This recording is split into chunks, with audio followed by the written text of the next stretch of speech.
what pissed me off even more, and tell me if you agree with me on this, because whoever I've talked to, they agree. When the convergence happens, right? When the two timelines they converge, you still play as Abby. Oh, bro, I have so much to say about this, but I need to get to the end to say this. Okay, but I will tell you this. Spoiler alert: that Yeah, may be a stroke of genius. really. I have an argument, but I will say I hated playing that. If you're just talking about that Yeah, particular moment, playing it I hated was playing a it too. fucking pain. I like one thing, dude. Ellie is formidable as fuck. Yes, yes, yes. I That died was so so many cool. times in that scene. But I I loved it. I died was like, deliberately damn. to get the satisfaction of seeing Abby's face blue glow off. Shotgun. I Shotgun. loved it. I Boom. loved it.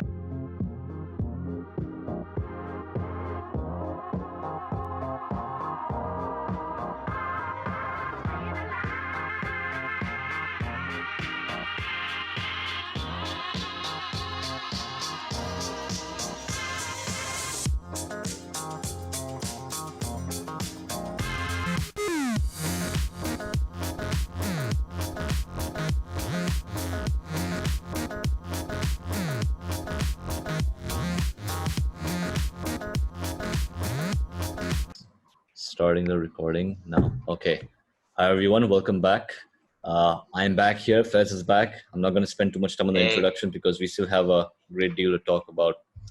Yes. Last time we left off on the Switch, and you and I both agreed that the Switch kind of broke this momentum that the game had going on. And Very much so. Yes. like you said, the game kept climbing and sort of building to this crescendo.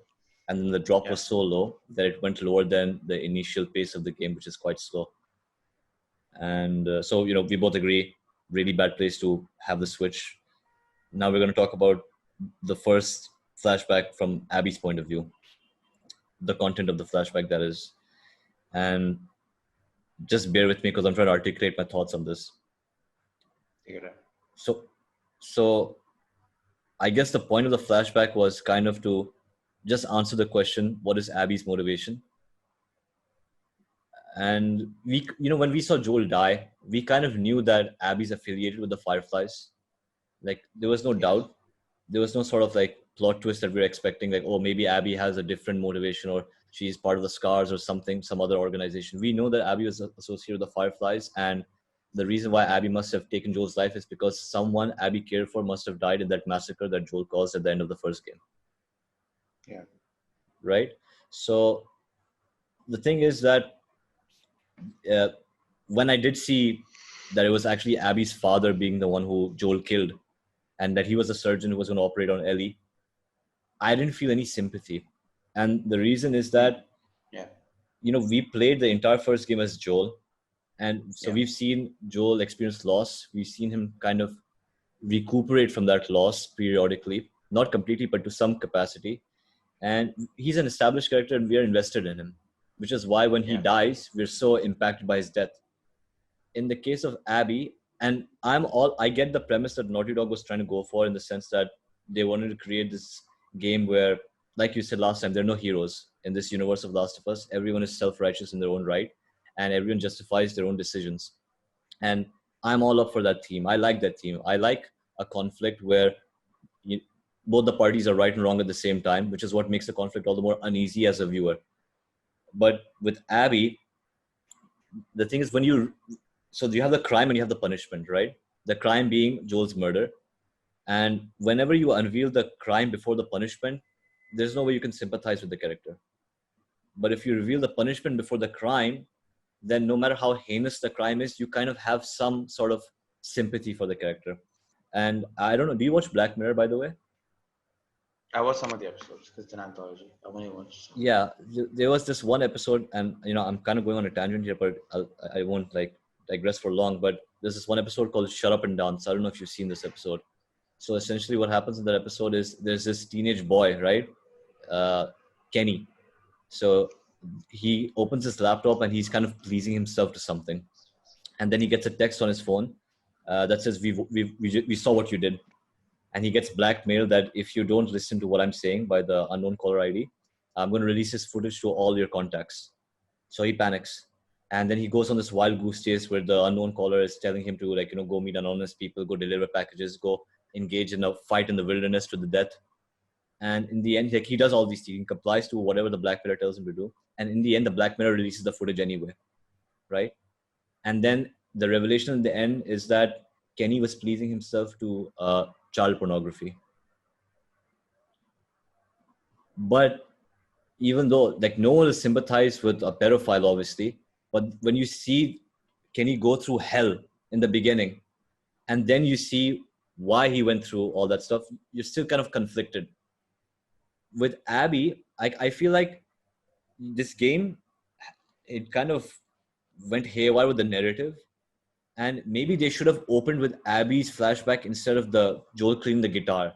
Joel cleaning the guitar should have come immediately after that. And like, I'm trying to visualize this thing with Abby where instead of making Abby kind of like, I don't know how old Abby was when Ellie was 14. How old was Abby in the beginning? It's about the same age, not much older. Older, or I guess older, right, than Ellie? I mean, I guess she would have been like, at best, she would have been 16. I don't think she's any older than that. Yeah, I don't actually know what age. But was. like, let's say if Abby was younger than that, like let's say if Abby was 10 or something, right?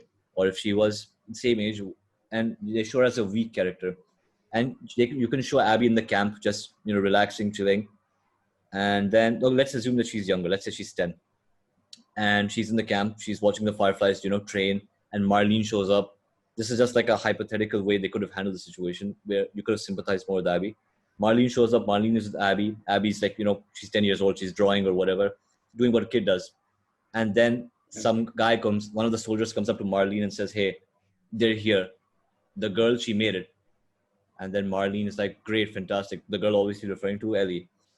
And then Marlene goes, and the doctor can be the same. The father is a surgeon, and you can show this 10-year-old Abby eavesdropping on their conversation where the father's like, I understand that this might kill Ellie in the process, but, it's for humanity and we have to take that chance. And you can have the same exchange where Marlene says, if it's your daughter, would you be willing to sacrifice and make that change? And that was fine. But what should happen next is you should show this 10-year-old while the massacre is happening, she's hiding, right? You can show the gunshots firing, you can show everything happening, and she's kind of like, she's not involved in that scene. She's just hiding and she's waiting for it to get over. And the gunshots, they stop, and then you show this 10-year-old walking out of hiding, and she sees all these corpses that Joel has left for her, and two of the corpses being her father and Marlene. And then the next thing you can show is Joel cleaning the guitar and be like, I don't know where to start. So now you kind of, in the beginning itself, you establish that this game is going to focus on two different points of views. And because you've kind of shown Abby go through at least a part of a tragedy in the beginning itself, you have at least some sort of sympathy. And what I really wanted them to do with Abby's character is I wanted them to show, like, if they went this route, I wanted them to show Abby should be Ellie without Joel. That's what she should have been. Like, start the game with that flashback where Abby has lost everyone she loves and cares for. She's on her own, and she's alone in this world where everyone is, turning their backs on each other, where you can't trust anyone, where people just, stab you in the back for resources, and a world full of Davids. Then she meets, the wolves, and Isaac takes young Abby in, trains Abby. That's how she gets buff. And Abby should not have any sort of like friends, in the sense that, how she has her own crew with the wolves. Abby should just be this person that she shouldn't agree with Isaac's ways when he's training. He's a brutal guy. She just wants the training so she can go and avenge, her dad and the people she lost. So that way, when Joel dies, she doesn't like have this, he doesn't have like a brutal death. She beats him with a golf club, man. I don't think he deserved that. Like, if you look at the way the father died, Joel just killed the dad. He didn't torture the dad in any sort of way. And maybe the way they're trying to show it is Abby had all this pent up rage, and that's why she kind of beat Joel to death. But in this particular version that I was thinking of, they could have just shown Abby, Joel should have just had a simple death, in the sense like he gets sniped maybe, and this game takes place like 4 years after the first game? Yeah, 4 years. So if Abby was 10 in the first game, let's say Abby's 14 now, and a 14-year-old snipes Joel or kills Joel, right? And the entire Jackson community is like, what the hell happened? And then they start going on this, they start like investigating one by one, and then they show Ellie going on this rampage. and then it comes to the point where it turns out that this 14-year-old girl is the murderer of Joel, you know, and she still has those qualities, and she still has the mercy that Abby exhibits in this game. And in that way, Abby could have still been a compelling character. You get what I'm saying? Yeah. Yeah. Like, what do you think?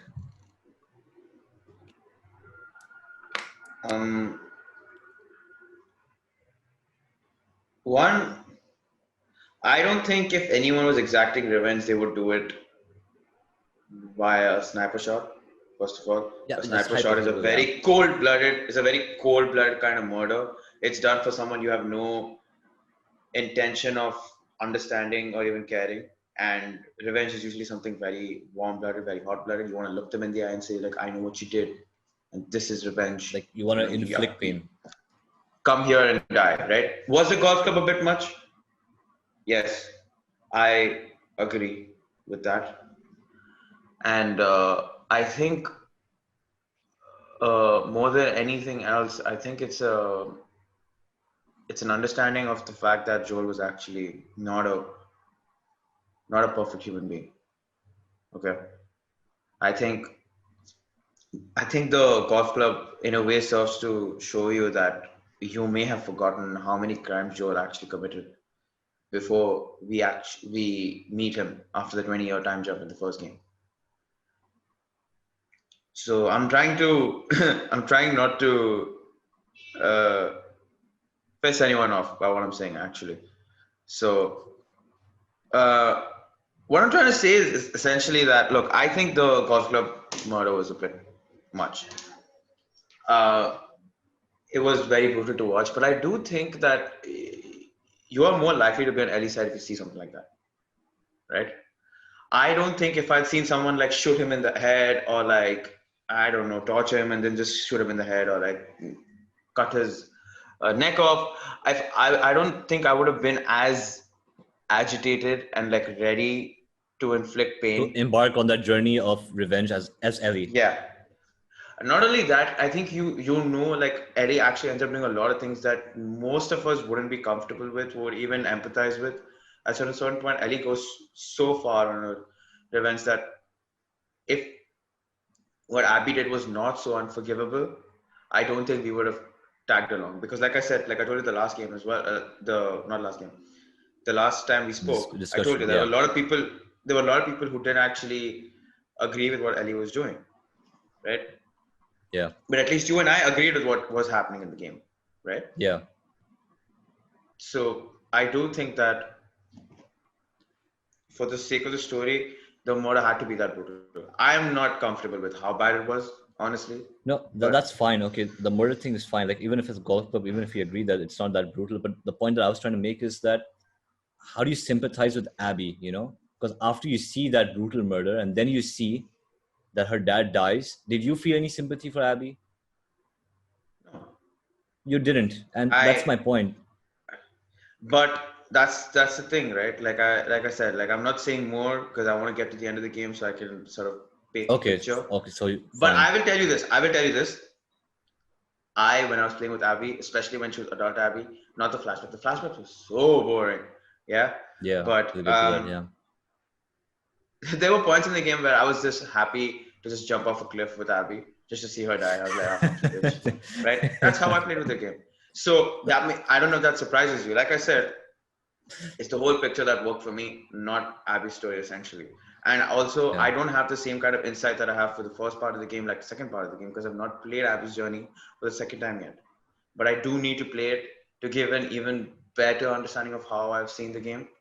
But I know that it's not going to be as tedious. One of the Let me ask you a question. Could you use one word to describe what Abby's journey was like? Because we started the previous talk with the same question, right? Like a similar question. Yeah, yeah, yeah. What word would you use to describe Abby's Uh, journey? Aggressive. Aggressive. For me, it was tedious. Yeah, Because first of all, you don't expect that it's going to happen. You don't expect that you're going to play like the equivalent of the yeah, exact same amount of time right. that you spent on Ellie with Abby. You don't expect it. Yeah, And I feel like that's one of the first things that we have to actually talk about. I think if expectations were not supported this hard, I do feel like there would be a little more sympathy. And like 100%. when the game was over, and I was talking to another friend of mine who was saying that, and this is the most common view, right? Like the point of the game is to create sympathy for Abby. I disagree. Yeah. I disagree. I don't think that's the point of the game. I mean, there are multiple points of the game where they show Abby to be a complete piece of shit. The point of the game is not to sympathize with her, right? Uh, I think Abby, and also like you said, the story that you just made, right, about Abby being a younger version of herself, being trained by Isaac, and sort of having more parallels with Ellie because she's lost her father figure. Um, I think Abby is more of a mix of Ellie and Joel. With Joel being the dominant sort of feature in her, wherein she's like this sort of big muscular figure who can really just tank through a lot of enemies. She's brutal, and she also does a lot of horrible things, Yeah. which unlike Joel, we are being forced to see here. We have seen the extent of how bad Abby can be. We never got to see that with Joel. And that's why it's a lot easier to be on Joel's side because he's our protagonist. Here's this Yeah. character, the secondary protagonist. We don't see just how horrible this person was.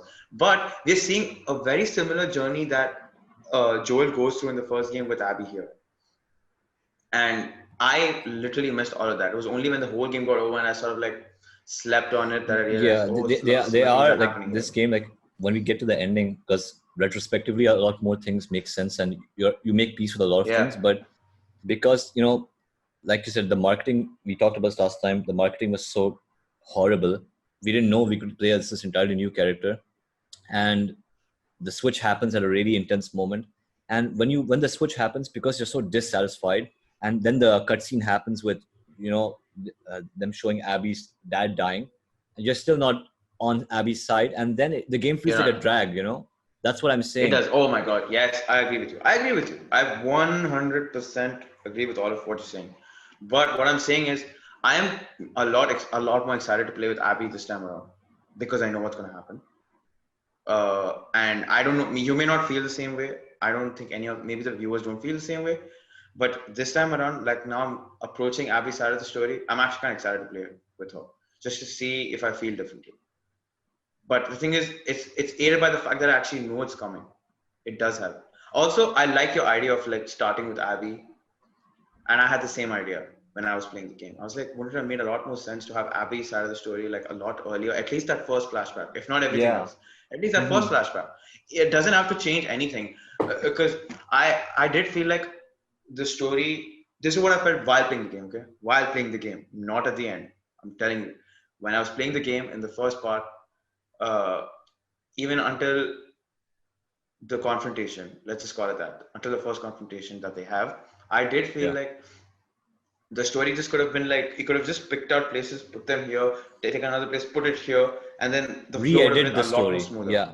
Yeah, like don't change it. Because when I engage the story, I don't like this idea of like reimagining a different scenario completely. I Yeah. just prefer to analyze what the flaw was, and that's Yeah. it. I don't like to change characters. I don't like to change the story. The inciting incident has to be the same. So that's how I engage with Yeah. it. So I Yeah. prefer if everything was the same, and if it was just the story has to be the same, just pick it up and put it there. It Yeah, would have I been a lot agree more with easier to you. I agree with empathize you. with her. Yeah. Yeah, I agree. The only thing I thought about that hypothetical, showing Abby as a younger version is because I just wanted to be on board when the switch happens. And I think I agree with you. if you should have shown that scene in the Yes, beginning, I would have been more likely to be like, okay, let's see Abby's side of the story right now. I wouldn't have been frustrated. I wouldn't have paused the game and been like, are you going to seriously make me play as Abby? Then all those notifications that showed up about you being able to upgrade your weapons and stuff, it wouldn't have pissed me off, but it did. And the game felt very like a true. drag up until a particular Very point, true. which is when she meets two characters, and we'll get to that. Sure. Uh, Let me just pull out the document I have here. So Yeah, yeah, we sure. did the Fireflies flashback, the camp, the characters at the camp. We talked about the Yeah. supporting characters. We talked about Dina and Jesse last time. Did you even care about any of the supporting characters on Abby's side? Only Manny. Only you cared for Manny? Manny's awesome. Manny's the only one who But actually Manny gets some spits screen on time. Joel. Manny what? Manny What did he spits do? on Joel. Fuck that, bro. Abby killed him with a golf club, and I was willing to forgive her after the end of the game. You think I don't care about this? Manny's at least more interesting. He actually has some character compared to the other person. Like I said, I told you, I'm not gonna. These are not real people at the end of the day. These are characters. I just want to see a good character. Manny is a person who cares for his father. He is quite sarcastic. I love the way he talks in He Spanish. just has one dialogue. Um, He just keeps calling people pendejo. That's it. No, he doesn't. He has a lot more. I mean, he literally takes Abby. He helps Abby to get to the aquarium to save. I mean, like find Owen, right? Until, as much as possible. And then um, the sequence with Tommy towards the end of the game. Like all of this stuff, I actually enjoyed. I didn't care about anyone else. I didn't care about Owen. I didn't care about Mel. Like I didn't give a fuck. I don't care if she's pregnant. She's still annoying to me, right? I didn't care about anyone But on Manny, Abby's Manny side. was a little more interesting. No, but I like I said, I don't care about anyone. Manny, a little bit, and that's because the other characters are so dull to me. No, for me, that's So where I disagree with like I didn't care about anyone, and like especially not Manny, because he just kept having that one line that he kept repeating over and over again, and then he spat on Joel. Okay, I don't like any. You don't spit on someone you just killed with a golf club, man. Burn in hell, pendejo. That's his exact words. yeah, so exactly. So when I saw him making those jokes and one-liners, I'm like, I'm not laughing at this guy because he spat on Joel's corpse. I don't want to laugh at this guy. But and you know, with Yeah, again with Owen and Mel, and I didn't care about any of those characters, man. They didn't add anything to Abby, you know. me no. And I mean, me. I don't know about that. I think it's the fact that we don't care about them that we feel that way. But Owen does have some very interesting points towards the end of the game. It just comes at a point where we really don't want to hear it. yeah, it comes out of really. I hate it when people force those kind of scenes at like important exchanges between people. So since you Yeah. brought it up, we might as well address it right now. The sex scene. Yes. Was that necessary? I don't know. I think that's probably the biggest crime this game commits. I would say. I would say Yeah. that's the point where I was like, nah, what's happening here? Anyone you watch play the game, everyone has the same reaction plaster on their face. Like, what just happened right now, and why did this happen? Yeah. And I didn't care about any of the flashbacks between Owen and Abby either, in the sense that, you know, when they have that aquarium flashback and they have that romance, why am I seeing Abby's romance? I didn't care about the romance of Abby, you know? I don't think it was. Now that I think about it, I don't think it was about the romance as much as how the romance sort of disintegrates because of her obsession with Joel killing her father.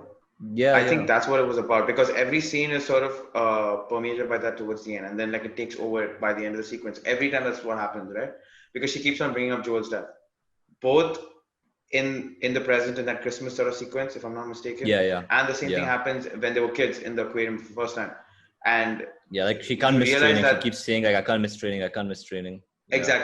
exactly. Yeah. So you realize that she was so driven by revenge, very similar to how Ellie is, and I think that's the point. No, but what I'm trying to say is that again, It's so close to being it good. just boils back to that whole point where I have to be on board to care about these things, you know. And if I'm not on board, Yeah. then it just feels like a drag. And the only time where I No, kind I of agree start with you. feeling something about Abby is when she meets Yara and Lev. Yeah, very true. You know. Very true. I agree with you. I agree with Yeah. you. I agree with you. I don't have much to say, but I do think there's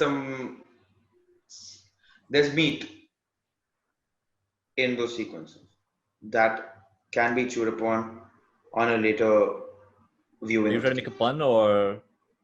I'm not making a pun. Okay. Meeting Lev and Yara. What do you think about those two characters, by the way, and the whole angle with the scars? Okay, so I don't know if you're gonna laugh at me, but I didn't realize that Lev was trans until the end of the game. I literally didn't realize that. Even though I heard the dialogue, Yeah. I did realize that. I was like, what? And I just Yeah. thought the scars were weird.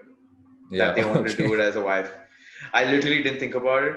But then when I was done, I realized, oh yeah, he's trans. Like that's Yeah. okay. So it's not as bad as people were making it out to be.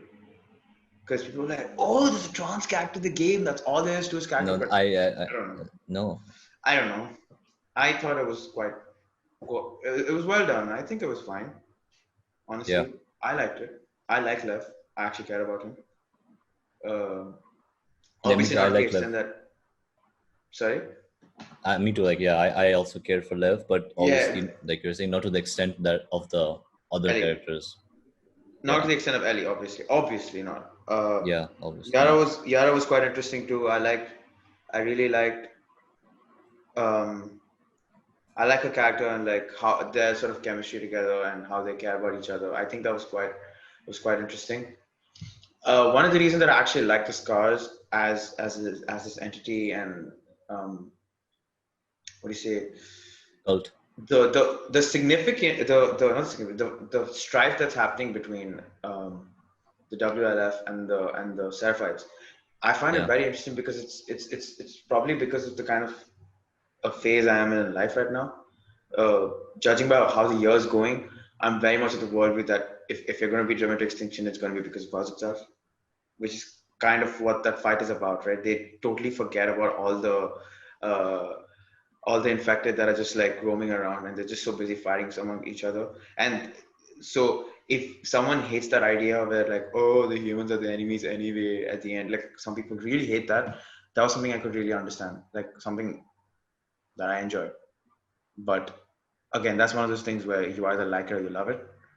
I loved it. I think it was a very interesting um, the conflict between them. I found it very interesting. That's why I like Yara and Lev, because there was some nuance there finally in those cars. Because until then, there was like, what are these guys? Yeah, Just there little was no creepy guys. character. There's no dimension to the There was scars. no, Yeah, there there was was no no dimension dimension in the there. layers. Yeah. Exactly. Yeah. But this goes back to something that you said in the last discussion, and I want to hit on that once again.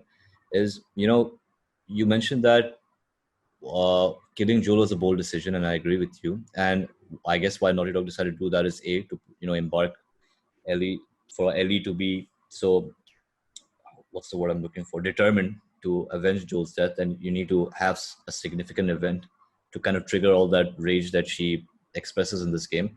But you also mentioned that there was no story to tell with Joel.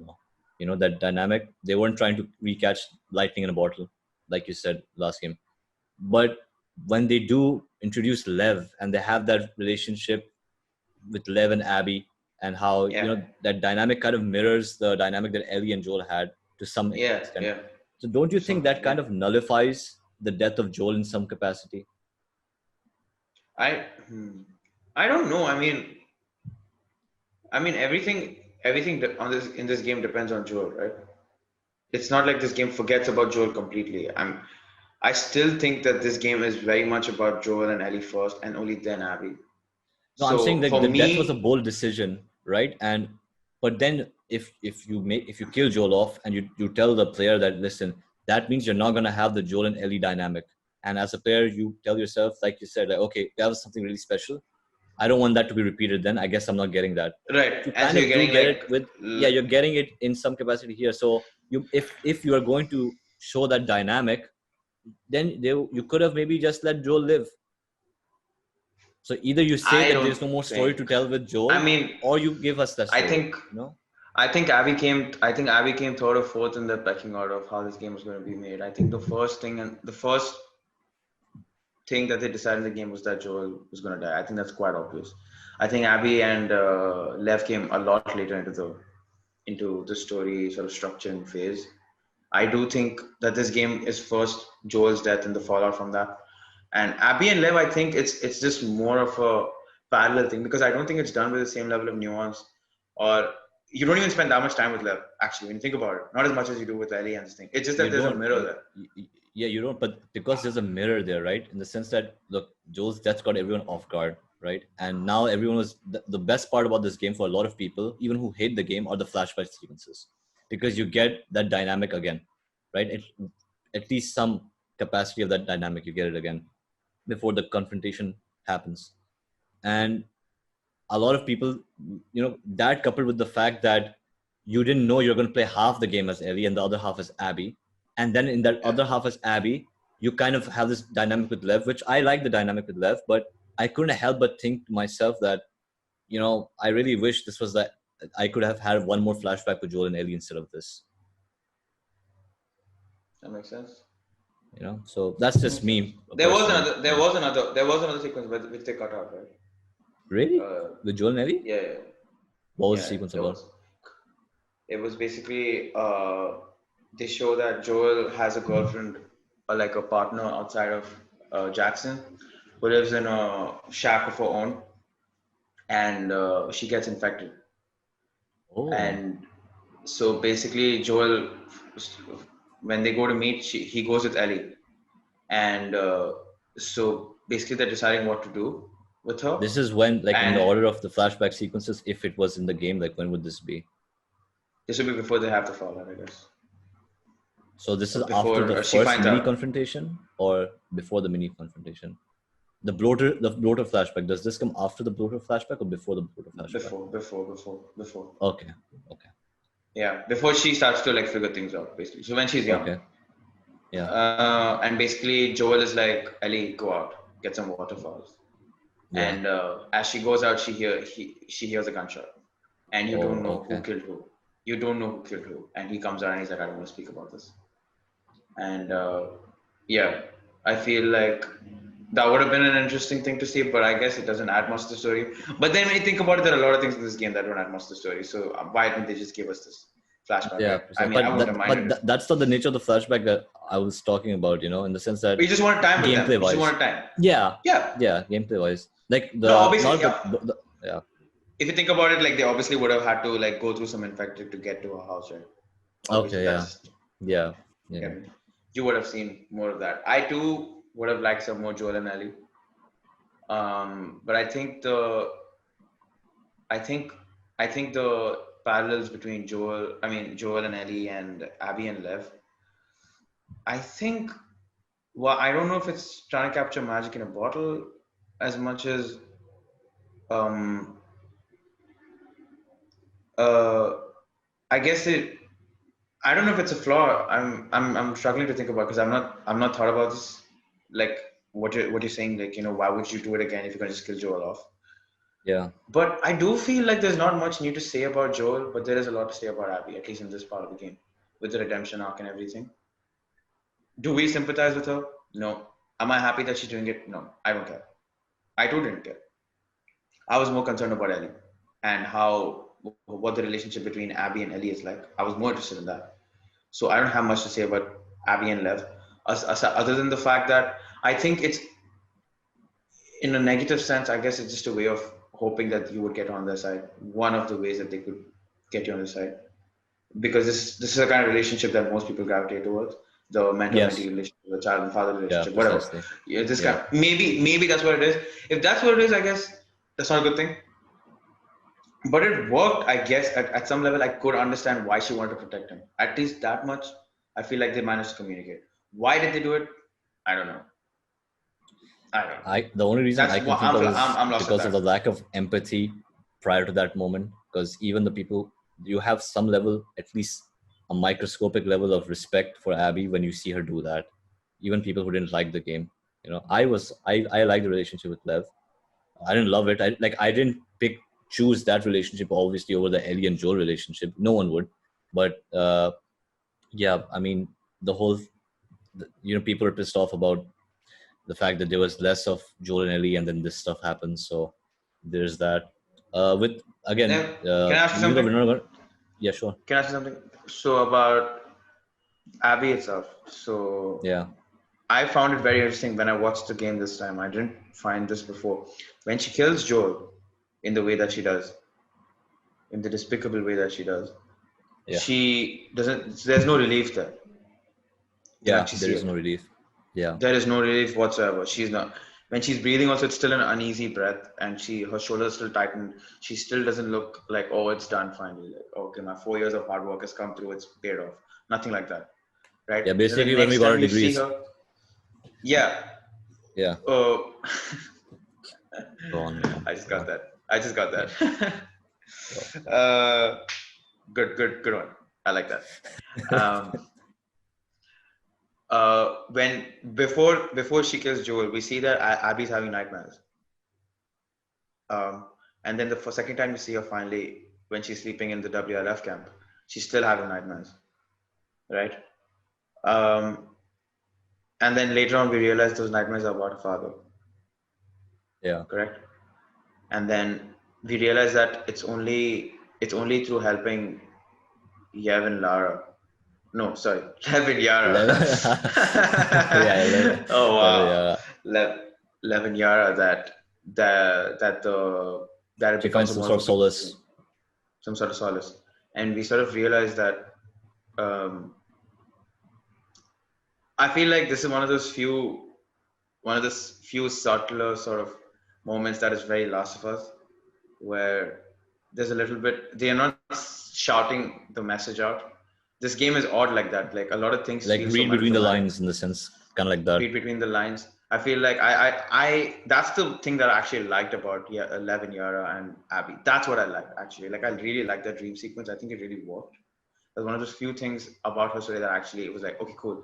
This was actually interesting. Especially the image where after she has sex with Owen, The way she sees that the father is they're hung happy on or the tree. something. Yeah.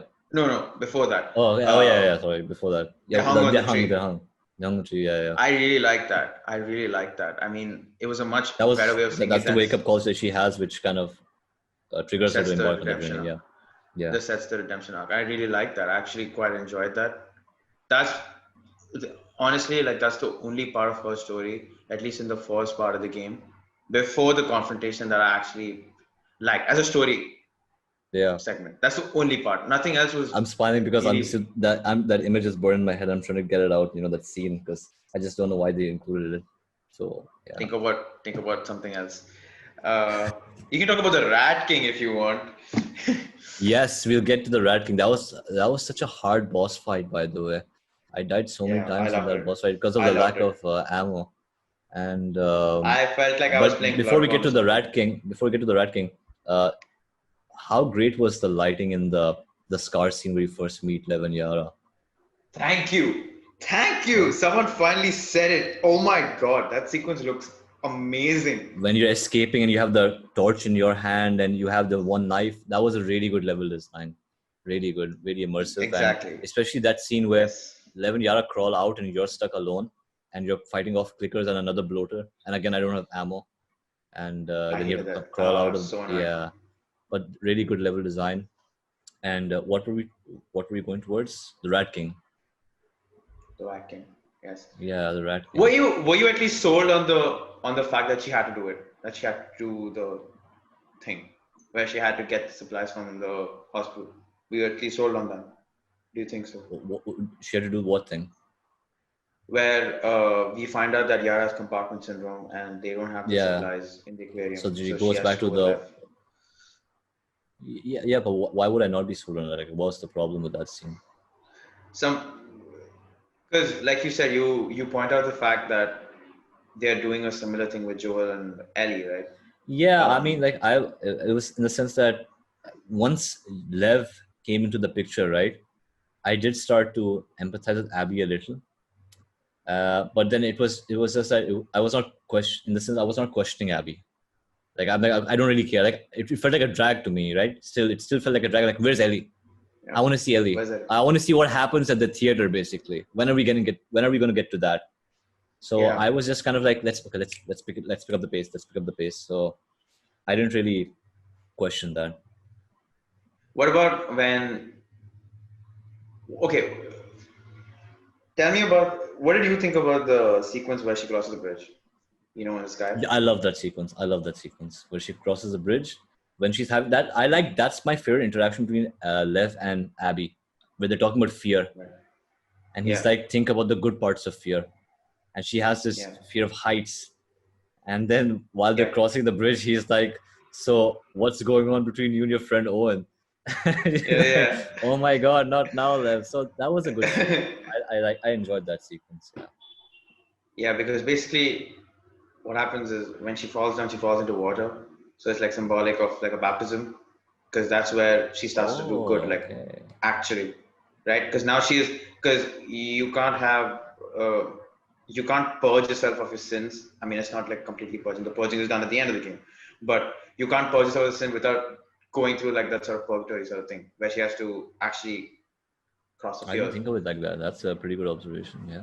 Yeah, that's a good one. That's the thing. This game has so much on the nose storytelling with like the two pregnant women and things shit like that, where there's so much subtle storytelling which is so Last of Us that all of it's getting missed because uh, I don't know. I had a nice metaphor, but I forgot what the metaphor was. And if it comes to me, I'll tell you later. But yeah, basically, like Sure. there's so much subtle storytelling that you just don't notice that there's actually good stuff going on because whatever you're seeing is so lame. So yeah, yeah. Okay, so you want to talk about anything else with 11 Yara's relationship with Abby, or are we good with that? Can we move on? I like the part where she puts the mask on Lev's face. That was very cute. But other than that, Oh yeah, that's adorable. But then getting that mask was also kind of semi-dark, semi-funny, where she's like, if you're gonna shoot yourself, at least like don't ruin the mask. yeah. That was very But dark. another good level design was the face-off against Tommy. Because when the first sniper shots hit, and you're like, who the hell is this deadly sniper? You're like, oh, that's Tommy. And you're like, Tommy is brutal, man, in sniping. Dude, I think that was one of the levels that I had the most in. I think I did more. I think only the Rat King was that difficult after that. I was getting my ass whooped. I didn't know what to do. I didn't With the get it. Tommy I was win? so stupid. Yeah, I was dying like a fucking bitch, dude. Like I would just like I would press circle and like I would poke my head up and then I was dead. Headshot. Like Tommy was like freaking boss, dude. He was dead You were shot there, playing on man. the hardest difficulty, I think, right? You? No, I was playing on hard. I wasn't playing on survival. Survival. Okay. Yeah, Yeah. no, I died in Red King, but the Tommy thing, I'm like, okay, I can't, I have to save my ass. I can't just like confront him. And you liked Manny, I didn't like Manny, so when he got shot, I was so satisfied when Manny died. Yeah. He was I was his so was the only day satisfied. that I felt something. See, the reason why I'm saying I like Manny is because I actually dislike the others. So even if I like him 1%, that's a Like significant relatively, pick your fraction. poison Yeah, situation. That's what you're saying. yeah, Yeah. I kind of like Manny. I guess I liked him because of his father and like the relationship that they had. I just sort of got I really like that.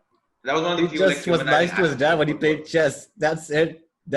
Nah, bro, come No, on, nah. you know whose father he wasn't good to, Faiz? Ellie's father. That's who he wasn't good to. Oh my God, you're absolutely right. I mean, at the end of the day, you are right. Uh, let's face off against Tommy. That happens, and then Tommy's also the ultimate strategist, like in the sense that when Abby pushes him off the river, he doesn't get back up. He's like, okay, it's time to dip and get out of here, basically, and rethink. So that was pretty cool. And Yeah, we talk about then the sequence where Lev runs off, and that's where the reveal happens, where he's actually trans, and he goes to confront his mom about it. And the Abby and Yara go to to yeah, follow this guy, and they show that in that confrontation it goes south, and Lev ends up killing his mother, right? yeah, yeah, And there's this line that happens at least two times. Like one is in that exchange with Owen and Abby when they're in the dock before the sex scene, and then they have this the Astaghfirullah. Yara tells Lev that you were just defending yourself, and Yeah, that kind of, again, it just reinforces the fact that no one is a hero here and everyone is trying to justify their actions. And yeah, but what I want to talk about is when they're coming back, and the death of like, things just keep getting worse from that point. They keep spiraling down for Abby, because you see Yara dying, and that was a pretty sad death for me. Like, I felt like, because Isaac shows up with the Washington Liberation Front guys, and Abby's like surrendering, like, okay, and he's like, get up, that's a scar. Like, what's that behind you? He's like, no, it's a kid. It's not a scar. And even though Yara is kind of dying, she uses her last, like, she musters the last strength she can, and she shoots. I didn't know who shot Isaac, at first. I'm like, who shot Isaac? And then when I watched the gameplay again, I'm like, Yara shot him, and then she just gets butchered. Like, all the people, they just shoot at her even more, and then they run away. They kind of seek shelter. She barricades the door, and he's in shock, right, Lev? And he's like, your people, they did this. Like, no, you're my people, and I yeah, like that line. yeah, People thought it was cheesy, but I don't know. I personally like that line, and that kind of just shows how far Abby has come in that journey of yeah, hers for redemption. yeah. And then again, the level design that is so amazing is the horse scene, where you're riding on the horse and the fire, and Dude, Naughty Dog's level design is just second to none, man. Honestly, that that sequence, really the reminded me of the lighting, the beginning of fire. Metal Gear Solid 5. Have you played Metal Gear Solid 5? the Phantom I Pain. wish I really want to play it, but I have not. Man, that when we're talking about the concept of opening of the first opening of games and movies, right? Like the first 10 minutes should grip you. I never played any Metal Gear Solid series, right? Because I didn't care Right. about them. I watched the first 10 minutes of this game. I'm like, I have to buy this game. Wow, really? Because yeah, just go on YouTube and type Metal Gear Solid 5 and watch the first. Just watch the opening level. That's all you need to watch. I'm watching it now. I'm Just definitely watch it. watching it. Okay. So yeah. Yeah. So when even the fight sequence during that scene where they're escaping, they're getting to the boat. The guy with the axe shows up. Oh, the big guy, and The you're big trying to one? face off against. Yeah, the big Oh one. my god, what a brutal scene, man. And then when they're on the boat finally, and she takes her jacket off and puts it on level, I'm like, okay, that's cool. But then you kind of feel uneasy at that point because you know what they're returning back to because you've already played Yeah. as Ellie. So when Yeah, you show yeah, up to yeah, the same scene and you see Alice is dead, the dog is dead. Okay. And when Abby enters the main sort of hall room, she sees Owen dead and she sees pregnant Mel who's dead and she pukes. yeah. And Lev picks up the map that Ellie drops when she was, dizzy. And she's like, Abby. And you just see this expression on Abby's face. And then the next shot, you know what the next shot is. The next shot is a theater. And she's like, what does she say? Wait here. Or what she just do as I say or get behind me. Or we find another entrance. And then as Abby, you're sneaking in. You know, when we were playing as Ellie and we were powering the generator, right? We leave the window open. So I thought to Yeah. myself, like, why are you leaving the window open? What if a clicker shows up or something? And Abby Yeah. enters through that exact window, That window. right? Yeah. And then she's walking down the stairway, and you see Tommy from the back, and he's like, "Oh, Jesse, wait till you get a load of this, you son of a bitch." And she's like, hands in the air, like, "Oh God." And then Yeah. she asks Lev to like get kind of away from the vision, Ellie's vision. So like stand on the side with your arrow. And then the scene plays out as we saw. We let you to live, and you wasted it. And then when the minute Tommy jumps on Ellie, right, on Abby, my heart was in my throat because I'm like, don't kill Tommy. Yeah. Oh my god, I was not ready for that. Yeah, I was And like, then when please she don't pushes fucking him and kill she Tommy. shoots the head, right, I I lost thought he my was shit, man. dead. I thought Yeah, he was me dead, too. dude. I thought because that was a headshot, okay? That was a headshot. Like it Yeah. grazed the. I'm like, Tommy's dead, and the same guy who I was talking to you One about, right? second. I don't know what's happening. It's We were okay. talking about Tommy Yeah, supposedly they're dying. almost supposedly dying, and the same guy who was telling you, right? The guy, man, Joe, you're one clean ass bitch. But he saw Toby dying, right? Because he was so against Abby, but then he kind of switched his tone. He's like, "This is my squad now. Abby and Lev is my squad." But so when he showed Toby die, he's like, "Toby, man, I'm sorry, but your time was coming, bro. Your time was coming, bro." But what pissed me off even more, and tell me if you agree with me on this, because whoever I've talked to, they agree. When the convergence happens, right? When the two timelines they converge, you still play as Abby. Oh, bro, I have so much to say about this, but I need to get to the end to say this. Okay, but I will tell you this spoiler alert that Yeah, may be a stroke of genius. really. I have an argument, but I will say I hated playing that. If you're just talking about that particular Yeah, moment, playing it I hated was playing a it too. fucking pain. But I like one thing, dude. Ellie is formidable as fuck. Yes, yes, yes. I That died was so so many cool. times in that scene. But I I loved it. I died was like, deliberately damn. to get the satisfaction of seeing Abby's face be blow off. Shotgun. I Shotgun, loved it. I boom. loved it. I loved it. Same. I told you, like And I did. yeah. I committed suicide like at least 15 times with that. It was amazing. so It was so the amazing. battle happens and Ellie, like you said, is a formidable foe. And then the cutscene plays where Abby, pushes Ellie down to the floor, punches Ellie back, and then Yeah. Ellie's nose is about to break, and then Dina comes from the back. She, Yes. gets a few stabs in, Slashes in me. and Yeah. then Abby just takes Dina's head and bashes it against the floor, and then Yeah. there's this brief window where she grabs a knife and she Yeah. sticks it against Dina's throat, and Yeah. Ellie's like, "Stop! She's pregnant." Yeah. And then Abby just Yeah. looks at Ellie, and then and she smiles and she says, "Good." And she's Good. about to Yeah. slit the throat, and you're like, "No." And then Lev, thank God for Lev here. Abby, no. He's the only person that's actually like sane in this game. Not Yeah, even real and then life. she He's a looks at fully him, good person. and she looks at him, and then and this is like, I guess, one of what kind of makes Abby at least some redeeming quality of Abby. No, I wouldn't say redeeming because you killed Joel, okay? So screw you. No. Yeah, you Uh, killed Joel. Yeah, yeah. but at Absolutely. least she showed mercy, which is a big thing. Twice. She Yeah. let her live twice. True. So she's like, don't let me see you. Don't let me ever see you again. And she walks out. And when she's walking and you see both of these people just defeated, you can still see Dina's head, kind of the blood kind of spreading to the floor. So I'm like, is Dina dead too? At that Yeah, brief moment. Yeah, yeah. I'm like, is Dina dead too? Yeah. Like, so Very Jesse true. dies, Tommy dies, Dina dies. That's what I thought. And then we get to, now we're starting the ending, which is in many different segments here right now. Okay, like Yeah. the ending is like everything starting from the farm scene till the actual end.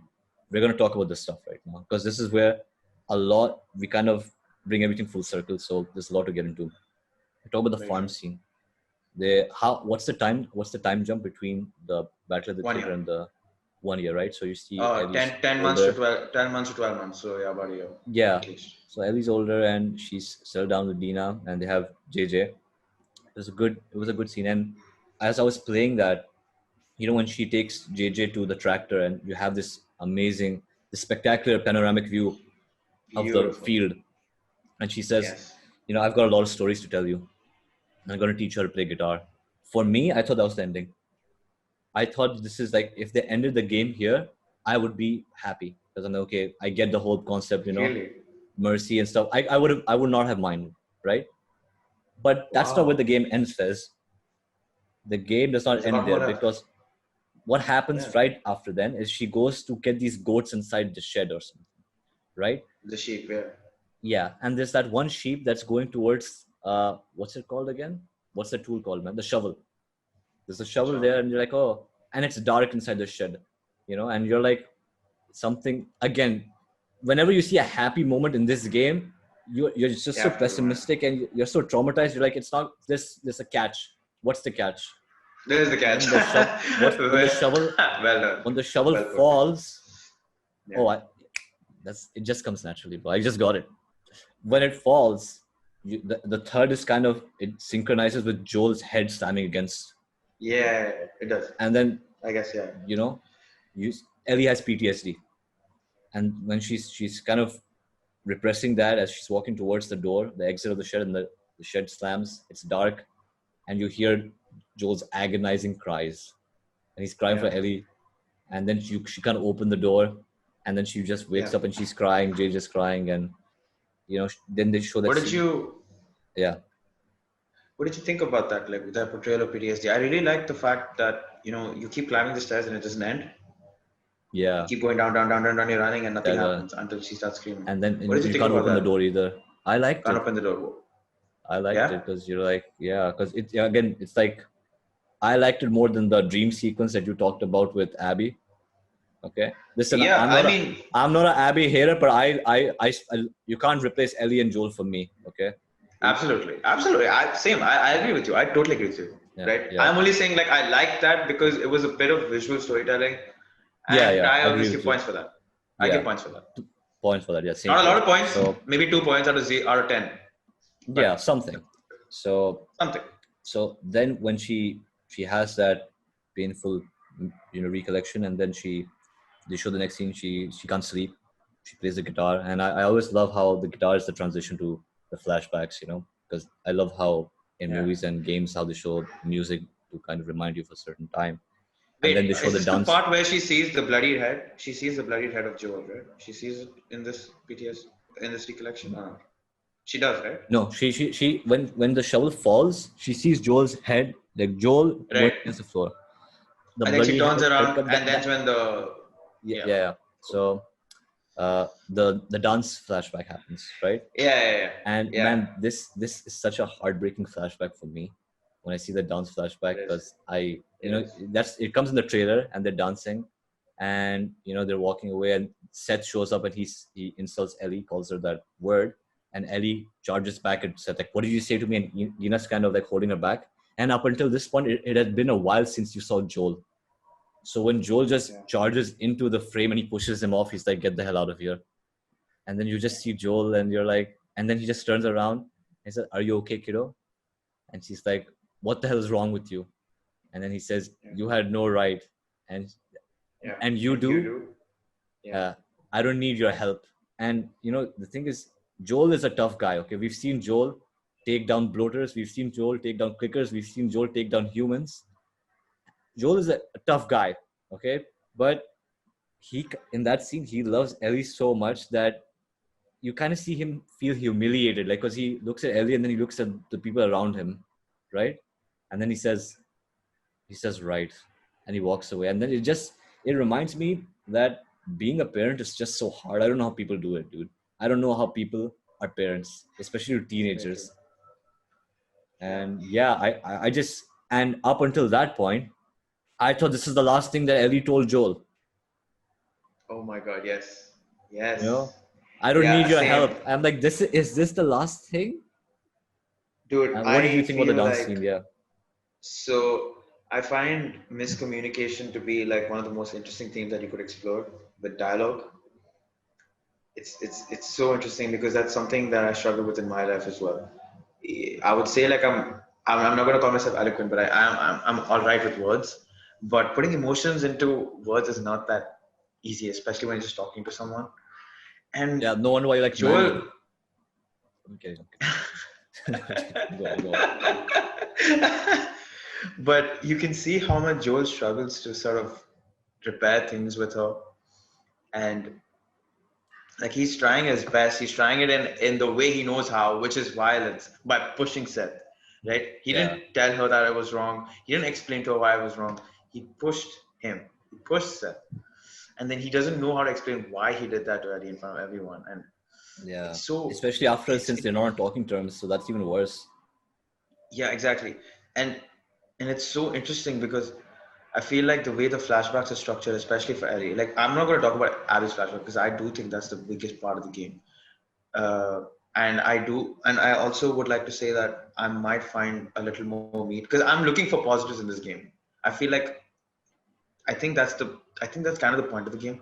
It's so fucking bleak that it's forcing you to look for. It's so fucking bleak. I hate this game because of that. But I think it's asking you to look for positives. Anyway, so with Joel, it's so fucking sad, and the way the flashbacks are structured, it's almost like she's chosen to forget that until now. The way she recollects every memory, it starts with the positive stuff before you recollect that you were a piece of shit to Joel as well, as much as he was a piece of shit to you. And this is where you actually realize that Ellie is quite vindictive. She's not as good as you, at least I thought her to be. Like the revenge made sense to me for the most part. I agreed with her, but then you realize that she actually didn't forgive Joel at all. And like at least to this point in the game, she was actually not forgiving Joel. She was not talking to him. She was not even talking to him like cordially, like I thought she would. At least with some respect, She's actively choosing to put Joel through hurt because of what she did, and you realize that's the kind of person she is. Or is she? At least until the ending. I'm holding off till the end, basically. Yes. So we see that scene, and immediately after that, I'm happy because I rewatched this yesterday. Ellie is wearing Joel's jacket. She is. Yeah, in the last scene, she's wearing a brown jacket. I'm like, wait, is this the same jacket? Then I go. Oh yeah, right. I'm like, yes, Ellie wears Joel's jacket, and now we can discuss the thing that you wanted to talk about in the last discussion, which is Dina's purpose. She comes in and she said, hey, come back to bed, it's getting late. And you can hear in Dina's voice that there's going to be like a discussion that's going to happen between them right now. There's going to be one second. Are we not talking about Tommy coming back? Oh yeah, when did that happen? That happened before the scene. Yes, we had to talk. Thank you so much. I was so pissed at that scene, man. They went like, because you're pissed. Look, because when Tommy comes back, and first of all, when I saw Tommy for the first time, right, I'm like, Tommy's alive, fantastic. Tommy's playing with the baby, and then like, okay, so Tommy, well, what brings you to the Ellie residence? And then he's like, yeah, so I found this map, and he talks about this buff lady, so we found her, and I'm like, why are you here? Why are you saying that we found her? You are the same guy who told Ellie at the theater that, you know, let's just leave while we can, while we're alive. And Ellie asks you, like, and just let Abby live. And Tommy says, yes. Are you okay with that? And Ellie says, yeah, I Are have to you be. okay with So that? this sudden change in shift where he's like, yeah, Maria left me now. And then he starts like kind of threatening Ellie in a way, like, you know, you made a promise to me in that, like, where did that come from? What, there was such like this disconnect in his personality. And I really despise Tommy because of that flashback. Not flashback, that scene. Right. And I just thought like, this is not in Tommy's character. If anything, Tommy would try to snap Ellie out of it. Like, are you insane? Look, we lost Jesse, we lost Joel. You know, I'm kind of disfigured now. Don't do this. Yeah. But he does the complete Very true. opposite. And now even the relationship with Tommy and you know, Dina, Ellie, that dynamic, it kind of gets weakened because he comes and he confronts and he's like, you know, it's easy for you because you're sitting here cozy and stuff like that. But yeah, what did you think about the Tommy thing? Mm, I did not think about it this way. I didn't feel like it was out of his character, but it's that maybe because I didn't actually think about it in that way. I just thought that I felt it, yeah. he has a lot of reasons to be what's the word? I don't think of the word. Bitter. He has a lot of reasons to be bitter about what's happened to him. And I think he blames everything that he has lost on her. So it's a bit of it's not the word's not subtle, but basically the development happens off screen, and I guess you'll just buy it. But I feel like he's lost he limps now. He can't see through one eye. His brother's dead. His wife has left him, and I think all of that started from Abby, and I feel like he's come to a point where even though he was willing to exact revenge, he can't do it anymore, and he expects Ellie to do it because Ellie promised that he would give revenge. And I think that's kind of the purpose. I mean, that's kind of the reason why he's like, you made a promise. Why the fuck are you not doing it? Do I think he's right? Nope. Just go chill with your wife. But I guess that's kind of in line with what's happening in the game, right? The obsession, the revenge, and But blaming this game other should have people been for called The your Last of mistakes. Men, maybe, you know, because every lady in this game loses a man in her life in some capacity, right? You see Ellie loses Joel, we see Abby loses her father, we see Dina loses Yeah, Jesse, and now, you know, Maria's kind of cut ties with Tommy. So really, this game yeah. hates men, man. Very true. Very true. Yeah, but now the ultimatum, we talk about that with Dina's ultimatum to Yes. Ellie. Yeah. And a lot of people were pissed about that, and they gave Dina a lot of hate for what follows after that ultimatum. But why don't you start with this, Nonsense. because you wanted to talk about it last time, or you were saving it, so talk about the ultimatum. Um, like I said the last time as well, right? I don't know. I'm not able to put into words what exactly I think that Dina lacks as a character. I think she's compelling. I understand every single action she takes. I understand why she came with Ellie, thinking that even though she felt like she may have been pregnant. I understand why um, she wants to settle down with Ellie. I understand why she wants Ellie not to go on this quest. I totally understand that. But for some reason, I do feel like the whole purpose of having Dina in this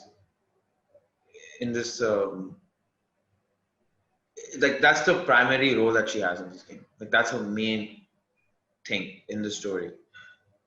That she has to tell Ellie not to go, give her an ultimatum, and it's like if you don't stay, I will leave. And basically, she serves as the consequence for Ellie's actions in this game, right? Do I think the romance is fine? Yeah, it's okay. It's not amazing. I've seen better romances, Yeah, like but Owen and Abby.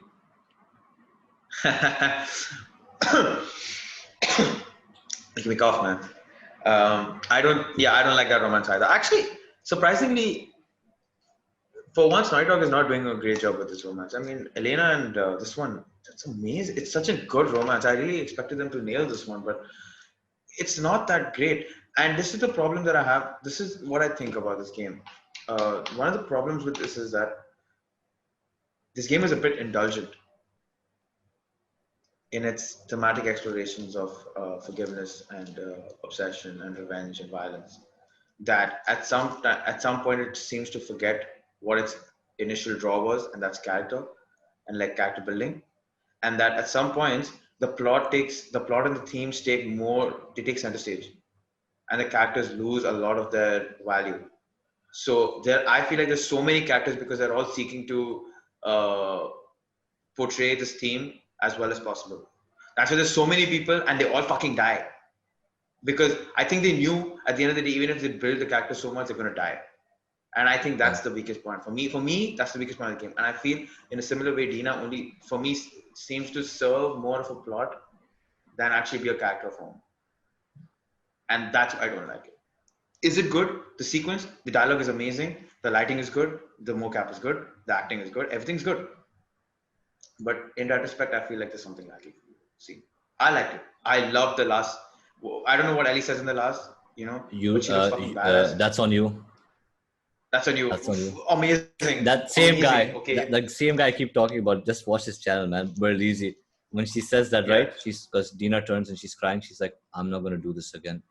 And Ellie just looks and she's like, Ellie says, "That's up to you." And he's like, "Ooh, alpha." Alpha. Yeah, and you can understand why she wants Ellie not to go, right? You can Yeah, and totally get it. I was completely with Dina on that. When Dina Honestly, Dina yes. starts crying, Agreed. and I was like, Ellie, like, just shut the hell up and go back to bed. Like, what are you doing? Go to bed, Just man. don't. Put Joe's Go to jacket bed, down. Ellie. Chill Like, the go to fuck bed out. to this person who cares for you. You're like your gateway to happiness. You've had such a shitty life, and you have it right now. It's here. We'll help you get over your PTSD, but just don't go. Take that jacket off that I like and go back to bed. But Yeah, and you can imagine. I guess Dina also probably goes through a lot, and I guess Ellie just hasn't had time to even that's what focus on she what says Dina's that going she's like, through. you think it's not easy for me, but I do it for him, and and you. And then she's like, I'm just supposed to wait here and watch you die? And she's like, I don't plan on dying. And it's like, well, neither did Jesse or Joel. Very true. Exactly. That's what I'm Yeah, saying. I feel like the reason why I'm saying this is because this is the most poignant you see Dina be in the entire game. And that's why I have a problem because she doesn't have the same sort of like depth to her character that she does right now. Like this, when every time we talk about his dialogue, you'll find something you need to unpack here. But in the previous stuff, I don't see much. And that's what I'm saying. Like, it feels like all of it is leading to the scene as opposed to some like organic development. just So, yeah. give me a minute, right? Just give me a minute. All right. Yeah, can you hear What are you me? drinking? Yep, I Green can hear tea. you. Green tea. Nice. But you're talking about how Dina's most like rational in this last scene, which is kind of very different from how she had been acting throughout the entire game, right? I don't think it's different. It's just that I feel like this is the scene that's given the most attention. Well, to her defense, Well, she was a pregnant lady going through mood swings, so you could say that. Fair enough. Fair enough. No toxic masculinity. Remember, Faiz. No toxic masculinity here. You won't Not find at it here. all. Not at all. But yeah, that was us. I was with Dina on that scene.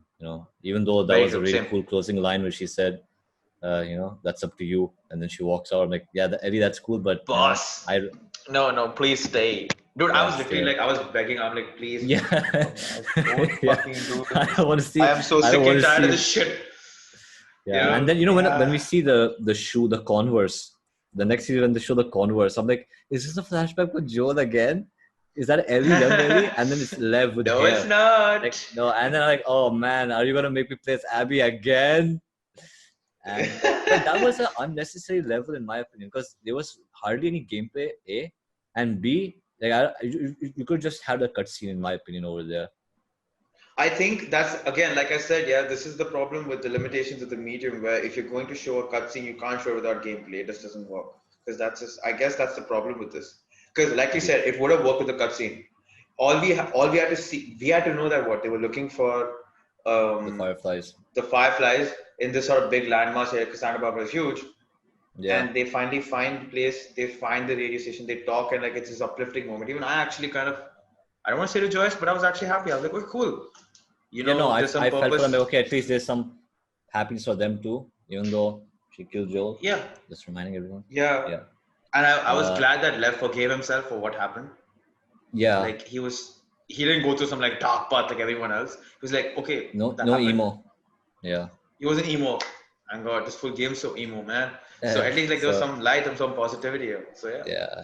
So when they're coming out of the house, they get knocked out by these this other group, The and you're like, Rattlers. who the hell are these guys now, Yeah. right? And from the next scene is Ellie's on this resort, and the only thing I could think of is this an Uncharted game or a Last of Us game? Because it felt like an Uncharted game to me at that It point. looked like an Uncharted game. Yeah. It was so It did. different from the Last of Us. It's like, is this Uncharted? And what the hell's going on here? And you're playing as Ellie, and you're trying to find this, because it has the exact same level structures. I'm sure they're goons, they're houses. It's like you have to do stealth kills and stuff.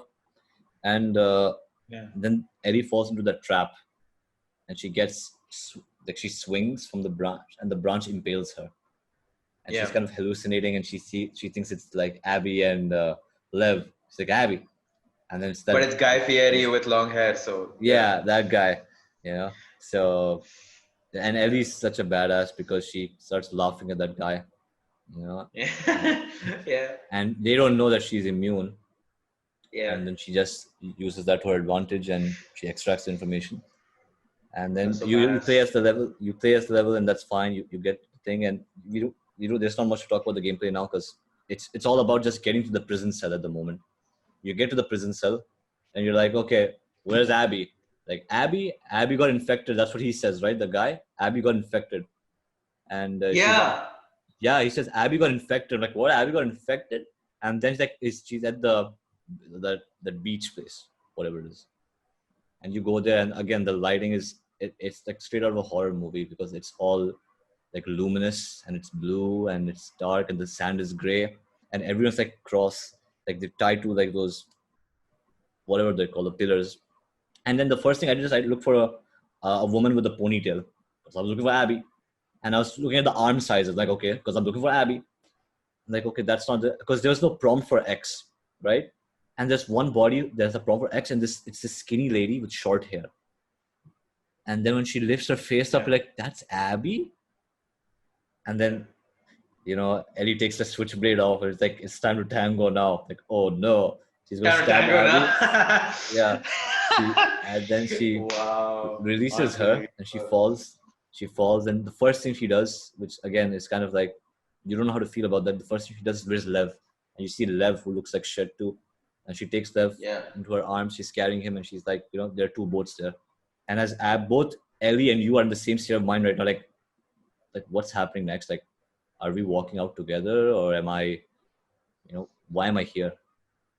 And when you walk to those two boats, and Ellie's keeping her belongings back, and she's bleeding, and she looks at the blood, and you think everyone's gonna go home at this point, right? Everyone's gonna go home. Ellie's gonna go back to Dina. She's gonna go back to JJ, and then you see that brief flash.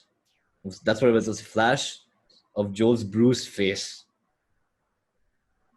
and then the music just has a bass line, like duh, and then she turns on, and I like her choice of words. She says, "I can't let you leave." Okay. And Abby again, she doesn't even turn around. She says, "I'm not doing this. Yeah. I don't want this. I don't want this. We had let's put it in the past. It's done. I don't want to. I won't initiate this." But Ellie grabs Abby and pushes her, and Abby's still pleading at this point, like, "No, I won't fight." And Ellie's like, "Yes, you will." And the tango knife comes out again, and she sticks it against Lev's neck, and she says, "He's not part of this." And at that point, I'm like, "Ellie, what the hell? Don't do that, because that's the exact same thing with Dina." And she's like, and Ellie's on this alpha train where she says that you made him a part of this. Oh yeah, I know. I'm like, dude, I'm like, chill Ellie, out. what the hell? Yeah, Ellie, what the hell? What's going on with you, man? Like, I missed you when you were dancing with the baby. I don't like this, know, Ellie. right? And then Abby just composes herself, gets up, and okay. And then that fight scene happens. And I was recalling the fight scene with Rafe at the end of Uncharted 4, because that was also very cinematic and stuff. It's similar, yes. This fight scene happens, and you're fighting, and just all this pent up anger inside you. And you get your fingers bitten off. And then Ellie's kind of like, and this is where I start feeling really emotional when I was playing the game, when Ellie's kind of choking and strangling Abby. She's drowning Abby essentially. And she's crying because she sees Joel playing the guitar basically. And just at the last minute, she just lets go, and then she's still crying, and she has her head to the ground, and she's like, "Just go, take him." and she just sits there. She's just sobbing, and the shot is like she's in the river, and Abby's like, I don't know what the hell's happening, but I'm dipping now. Like, I don't care. You gotta bounce. This lady's crazy. Just take the boat and get the hell out of here. Very true. Very true. And Yeah. before we move any further, your thoughts on this sequence? Okay. It's gonna take some time. Okay. Bear with me. Yeah. So when we know that when you find Abby, she's skinny, she's lost all of her mass, level looks like absolute trash. I think it's been like 3 or 4 months at least since she's gotten captured. 'Cause that makes sense, right? Based on how long it would take to get to Santa Barbara on a horse or like whatever. You Yeah. find Abby in this really like pathetic state. Right. And Ellie also doesn't look any great herself, right? She's bleeding like from her gut or something like that at this Yeah. time. But I think Ellie has more strength in her. I think that they communicate that pretty effectively.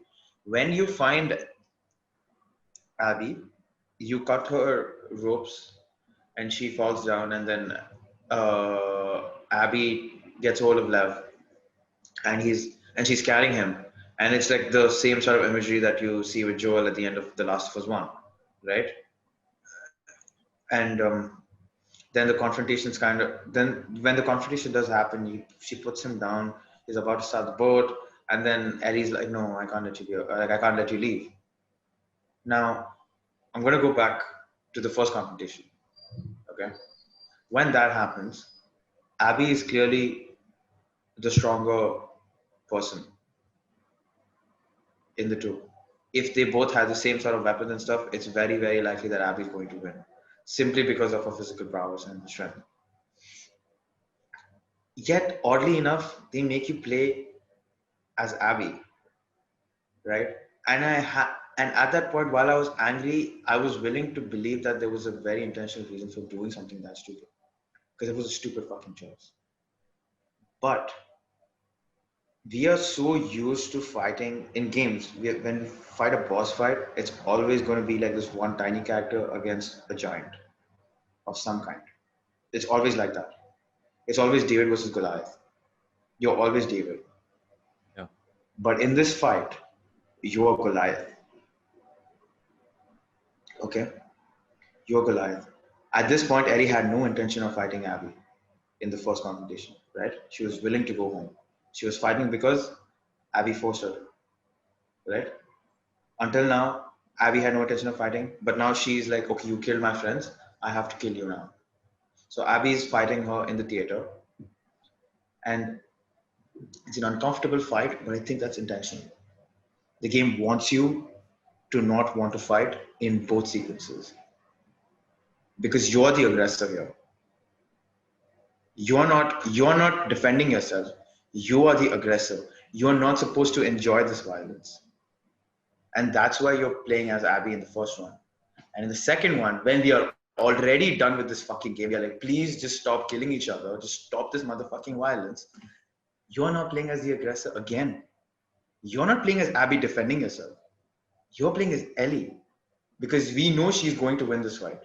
We know she would win if she went through with it. But do you think everyone was on board with the aggressor thing? Because everyone must definitely agree with you in the first confrontation where I don't want to fight Ellie because, yeah, okay, Abby's the aggressor and I don't want to fight Ellie. In the second sequence where Ellie's the aggressor, and I like that the comparison you made, but do you think everyone was there must have been some people, or there were some people who were comfortable with that in the sense that... No. I'm not saying this in a subjective sense. I'm saying this is just what it is. Okay. How you feel is up to you. But I'm saying that this is what I see as the intention of, this is the... Yeah, no, that makes intent, sense, so to speak. This is what you think they were going for. Yeah, it does make sense. Like they wanted to put you in the shoes of the aggressor and wanted to make you feel uncomfortable if you did decide to get on board with both Ellie and Abby as characters. Yeah, and so what happens is, like you said, it's very similar to the Rafe and Nate fight. Yeah, Nathan Drake fight in Uncharted. Except there you are defending yourself. Yes. Your job there is to get away. You're actually Abby in that sequence because you're trying to save Sam. You're trying to get out of this burning boat, right? You don't care about the treasure anymore. You just want to leave. Yeah. But here, you're fighting as Rafe. You're Yeah. forcing the fight on them, and it's an Yeah. uncomfortable situation. And you see the losses that she's going to get. You see her lose her fingers of her playing hand, and you don't know what that. You don't even know what that's going to mean, right? We don't know. For us, it's just two fingers lost in this like it's in this violent, vicious fight. It's so vicious, dude. The way they fight, they're just clawing at each other. There's no tactics. There's nothing. They're just like fucking just jumping at each other like animals, right? And I think that the imagery, like it really just sort of gets locked in when like you're drowning this person, like Yeah. you're on top. It sort of like gets locked in because until then I was not sure if that was happening. Because the second I realized this was happening, I was like, whoa, okay, they're saying something else. They're not saying the things that I thought they were saying because I wasn't paying attention, or at least they weren't letting me pay attention to it. And I find it's so interesting because I've never played a game where I was Goliath. I've never played a game where I was the aggressor, that I was forcing the violence, that I was complicit in that cycle. And when she's choking her, the reason she starts to fight is because she sees Joel. Yeah. Dead. Not forgiven. Yes. But she leaves Abby because she remembers Joel alive where she tried to forgive him. So now she is willing, at least at that point, she's like, I have to leave this girl now. I have to forgive her for what's happened. I just have to stop this now. I have to end the cycle of violence. The cycle ends here. Because if she had not stopped it, very sure Lev would have come back for her. And if Lev survived, would have probably come. I don't fucking know. Yeah, something would have happened. So she ends the cycle because she remembers that she actually did try to forgive Joel. And I'll come back to this when we talk about the flashback that's happening after this. But when I was playing this fight, that's what I understood, and I thought that was beautiful. Like I honestly, I thought it was very poignant. Your screen is kind of stuck at a really cool. So I'm going to use this for the thumbnail because your screen it's a beautiful image right now. Okay, it's back now. Yeah. Thank you. Yeah. So you get what I'm saying, right? Like this is one of the few moments where I felt like the story and the gameplay, like they meshed in this very interesting way. Where I feel like this is the kind of game they were trying to say. Remember, I told you about narrative. What's it called again? Exactly. Ludonarrative dissonance. Yep. My boy. Exactly. I feel like they were trying to say something different with the game, but the limitations of the medium so far were not allowing them to say it. Yeah. And by calling attention to that, they made a game that was not good for many people. Yeah. But here, I feel like they perfected it here. I feel like this is the best description, this is the best display of that. What they were. There's a criticism that I'm going to hold off for right now that refers to this scene, but we'll talk about it after the flashback. And no, before we go to the flashback, we return back to the farm. Yes. And we see there are no fingers on Ellie's left hand. She's missing two fingers, and you open the door and it's empty.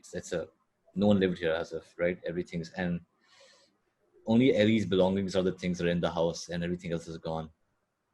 And a lot of people who are playing this game, they started hating on Dina, and I don't understand that. I think that's very delusional of you to hate on Dina.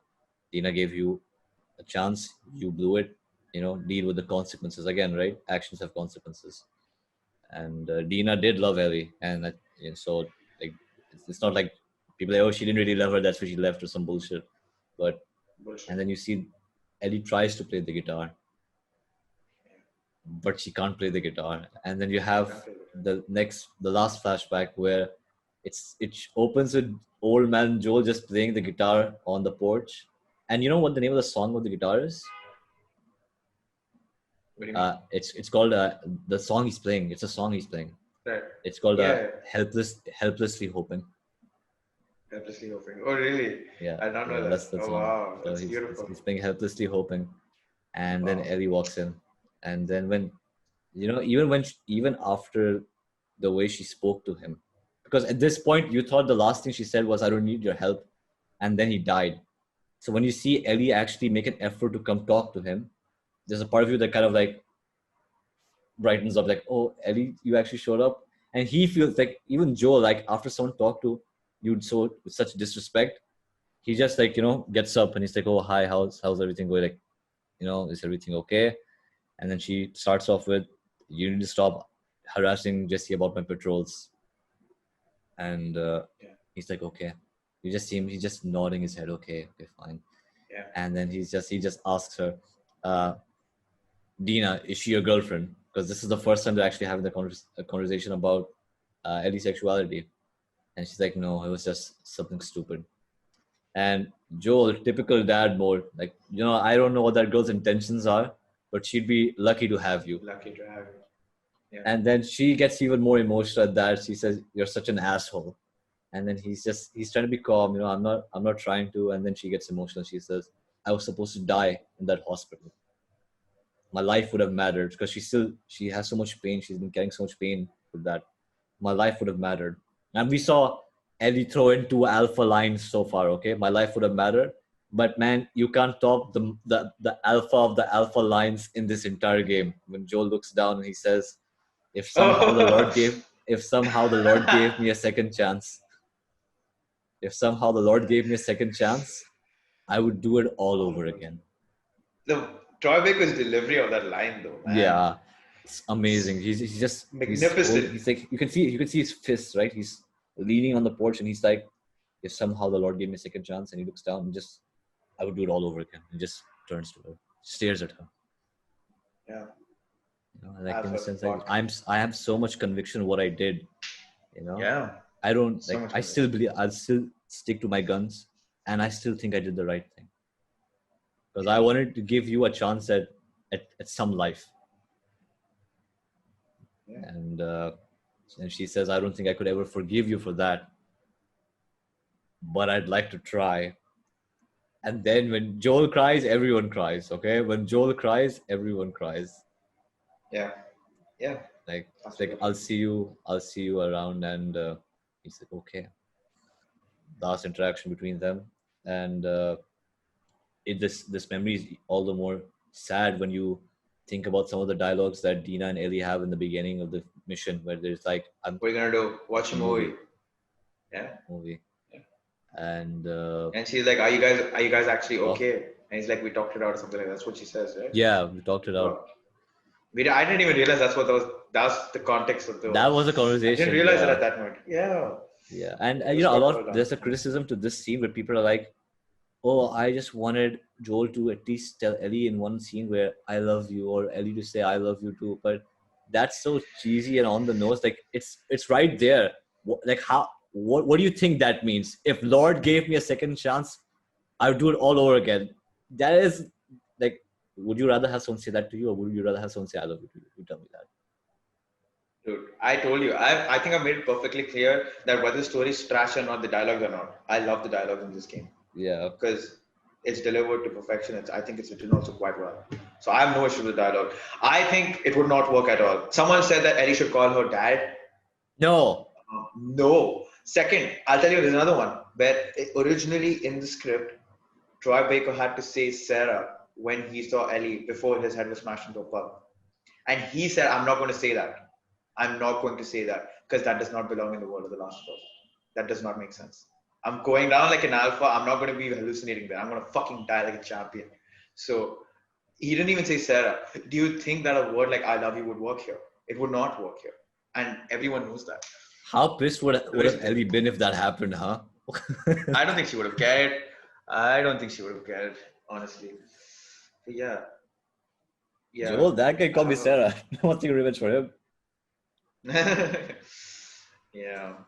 Yeah, I feel honestly I I have no words for that scene. Like I could not express how much I like that scene.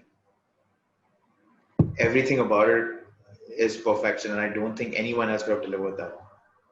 Only Naughty Dog, only Troy Baker and Ashley Johnson, only Gustavo Santaolalla could have given the score for that. I think it's done so well, and strictly in terms of speaking of narrative, like you understand that.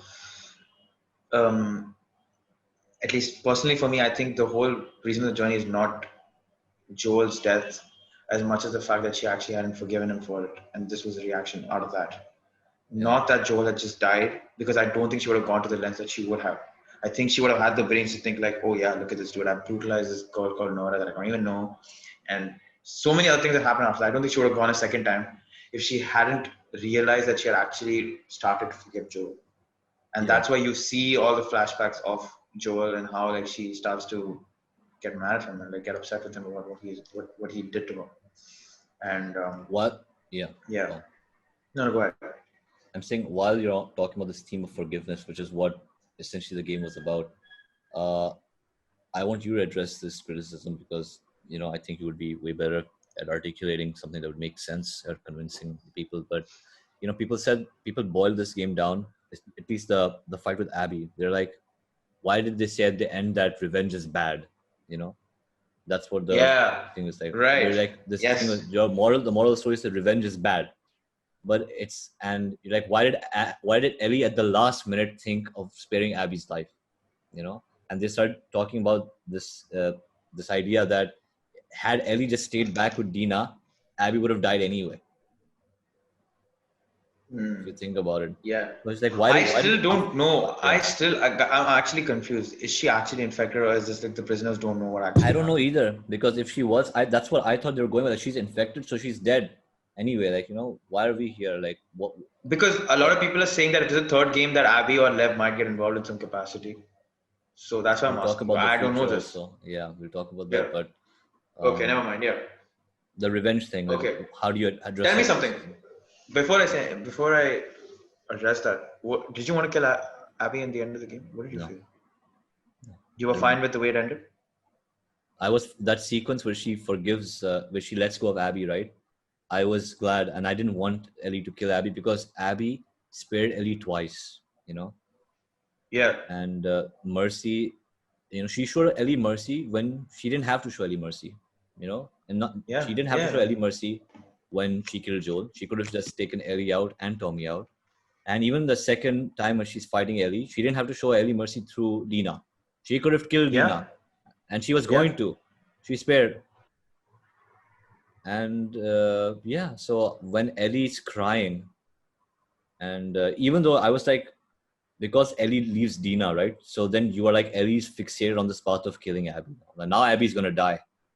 But even Yeah. even though Dina, like at that point, you're like, Ellie's already lost Dina, so this revenge would have been for nothing. That's the logic that would come to your mind, in the sense that if you let Abby live, it would have been for nothing, which is what a lot of people say. Like, what did Ellie get at the end? She got nothing. But I feel like what Ellie did get in the end was, Ellie was desperately looking for this chance to forgive Joel. In that cutscene, she doesn't forgive him. She said, "I'd like to try." Yeah. But because the Yes. next day Joel dies, the closest piece that Ellie can find, to kind of forgive Joel, is kind of show Abby mercy, and through that action, forgive Joel. Good job. Yeah. Yeah. So that's what I think. Yeah. Yeah, I'm pretty. Yeah, I see it in a very similar way. And like you said, yeah, yesterday, I mean, the previous time when you were talking, you said you can't have a story about love without hate, just like you can't Yeah. have a story about hate without love. And in a similar way, I don't think you can have a story of forgiveness without a story of revenge, especially with Yeah. these Wow. Yeah. characters here. And the reason why a lot of people think that this game is about revenge is because the whole game is hell bent on the revenge. But that's like the surface level thing, and Yeah. it's a very good depiction of how you engage with the game if you say that this game is about revenge. Because right underneath that surface is the game's all about forgiveness, right? Like you just said, the whole story. I mean, the whole quest for killing Abby is essentially her way of trying to forgive Joel. If you think about it, Yeah. because she did not forgive Joel, so the best thing that she can do is avenge his death. Yeah. And she's willing to go to any lengths whatsoever because she knows that she kind of messed up there, where she could have forgiven Joel, but she had every reason to be mad at him, obviously. But Yeah. she didn't forgive him. She didn't get her closure, right? Yeah. Closure. But Exactly. she didn't get her closure, but she has to make do with what she has now. So the entire Yeah. game boils down to Ellie forgiving Abby. Abby. Yeah. Okay.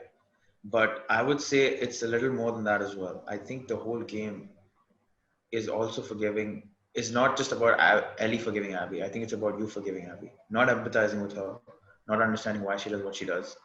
It's about, can you forgive Abby with this disgusting story that we've given to you? Because I don't think someone who, like, this is my way of um, rationalizing it. Okay, so maybe I'm wrong. Okay, honestly, I might be wrong about this, but I don't think that someone would make such a rudimentary mistake as structuring your story so wrongly, where you have this um, like the arc is going so high and then you like jump all the way down. I feel like they're doing it on purpose, but maybe I'm wrong. Like I'm saying, I might be wrong, but I'm Just your defending opinion, it yeah. essentially. The reason why I like the game is I feel like they want you to put you through the paces in the exact way that Ellie does. And when Ellie forgives Abby, they're asking you the same question. Can you forgive Abby? And as a result, can you forgive the game for putting you through that? And if you forgive the game, you will find it to be a masterpiece. If you don't, you will find this to be a very hollow story told very poorly. For me, I'll tell you that. For me, I think either reactions are correct, but it does show what kind of a person you are, and that's fine. You don't have to forgive Abby, but if you don't forgive Abby, it's what it Shade, is. It huh? is what it is. Shade. Look No, at no, the no, no, shade. not at all. That's like, Not so it's at like, I don't know, just trying to, just joking and stuff. all. Just you can do whatever you want, but it really shows the type of person you are and your sense of humanity. Yeah, like you're no. But I do think like you have every reason not to like the game. Honestly, there's so much. There are flaws in it. It's a messy fucking game. The pacing is off. There's so much tedium in playing with Abby. And but for me, the way I understood the game was I felt like they put that over there. Like Joel didn't need to die so early in the game. Joel didn't need to die literally 1 hour into the game. Why? Why did that have to happen? And when I look back on the game, I feel like you live through the entire game exactly the way Ellie does. The Ellie entire does, game. yeah, yeah, If you think about it, she which is just had a crucial to the conversation with Joel. execution. Yeah, Exactly. When she says, okay, I'm going to try to forgive you, you're on a fresh page, just like Ellie is. You live her first day, and the first thing that happens is that Joel dies. That's an yeah, inciting incident. You don't have yeah, closure, just like her. yeah, So yeah, obviously you're living the game exactly the way Ellie does, right? And exactly to the point where you come to confront her and you're forced to fight yeah, her, you yeah, have to try to forgive her yeah. because that's the game. You forgive Abby, and to forgive is not easy. You have to put yourself through like that. You need to really put yourself in their shoes to try to Yeah. not understand them or empathize them. Just forgive. Just Yeah, no, forgive. I forgive. Yeah, Nothing else. So, and it's not easy, you know. And I think like the game really indulgently so, and in a negative way. In a negative way, it really sort of commits to that in this almost idiotic way. Like they commit to it so hard that like Abby's game is literally hard because forgiveness is hard. Do you get what I'm saying? The game is yeah, so hard because forgiving is hard. And the exact reason why you may not like the game is the exact reason why I like it. Because I was like, what the fuck? What kind of balls do you have to like, pull off something like this? This is like $100-200 million game with so many fans, and you know you're gonna piss them off, and you still have the balls to do it. I respect that. Are there flaws? Fuck them. You have so many flaws. You said it's an 8, yeah. I found it to be a 7, but I still think it's a master. Right? uh, I completely agree with you. The whole theme of forgiveness and how that was like the point of the game, and like if you forgive this game, you like if you can forgive Abby, you'll like this game. If you cannot forgive Abby, then you'll be one of those people who says that yeah, it's the whole revenge thing and it's bullshit. Yeah. I could forgive Abby at least in that moment, but I don't think it's a masterpiece because I like the flaws we discussed with the narrative structure and Yeah. stuff like that. Personally, but that's just my opinion, and You're you're totally free to right do if you that. think about it. Yeah. But yeah, you mentioned this thing last time. I want to get to it. I was almost about to talk about the last guitar scene, but the moth imagery. I was curious to Yeah. understand what you wanted to talk about. Like, what was that moth imagery? Okay, so Moth is not that complicated, honestly. It's the Yeah, first shot and the last shot of the game. The guitar and the moth. That's the first shot you see in the game, and it's a shot that you see last, right? Where she puts it on the windowsill and she walks away. yeah, The guitar represents Joel yeah, and her relation to him. Okay, because Joel gives her the guitar at the start of the game, and she comes back to it multiple times, right? Yeah. So basically, every guitar is her relationship to Joel. But that guitar specifically that has the moth, that's very much her relationship to Joel. That's what it signifies. The moth represents Ellie, and the light represents the negative emotions that she has, the her lust or her thirst for revenge. Basically, like a moth is willing to die to get to the light. It's Oh, very okay. self-suicidal in a way. Oh, And Ellie is willing to destroy everything that she has for this quest of revenge. Way more so than Abby. Abby doesn't have to do a lot of. If you think is about it, this Abby your doesn't do that interpretation, or much. did you read this somewhere? This was my interpretation, and then I actually found someone say a very similar thing on YouTube. Very Actually, multiple profound. people Very saying. So I was like, profound. Very so yeah. profound. So basically, when the moth, so basically that's, and you see this imagery in multiple places. You see it on the guitar, you see it on the arm, right? She has the moth and the plant or whatever uh, over her bite mark, right? And essentially, what happens is when the game gets over, and she sees that last flashback. Boy, this is so poignant, honestly. Like for me at least, I don't know if this is the perfect interpretation of what happens. She takes a breath, right? She's had her closure now because she's forgiven Joe and she knows what's happened. And she puts the guitar on the windowsill with all of her belongings there. And she's moving on now. She's forgiven Joel. She's left. So basically, like Joel's shadow is on everything. It fucks everything in the game, right? Like it's his influence that caused everything. He's the one who destroys everything with his choice in the hospital in Salt Lake. So now, basically, by putting the guitar down, she's putting Joel down. She's like, "We are done. I have moved on. I have closure. I've forgiven you. I'm going to do what you wanted me to do, which is actually try to live a life. So I'm putting you down now. I'm not going to let you destroy me. Not in a negative way, in a positive way. Like I'm forgiving you. I'm happy for what you did. I'm putting you down. I'm not that moth anymore. I'm like, thank you. I'm sorry, basically, essentially. And then she leaves. And that's why you see the moth and you see Ellie. Like at one point of that visual in the window, you can actually see like Ellie and the moth sort of in line with each other before she leaves. That's So very interesting. yeah, Is the that's moth also the same logo for the Firefly? No, right? The moth is a different thing, right? the moth is just the firefly is just a firefly for the fireflies. Yeah, It's just that's that what I it's got similar. confused. I'm like, is it the same thing? Like, no, wait, Firefly is a Firefly, the moth is a moth. But yeah, Yeah, I never thought of it in that sort of image, that imagery. But I did want her yeah. to. I get that the significance of not taking the guitar with her was to move on, but I really did want her to take the We guitar with wanted her. her. But even though it's like she didn't have her fingers, so how would she play? But I was like, She could you never probably know, teach man. JJ how to do it.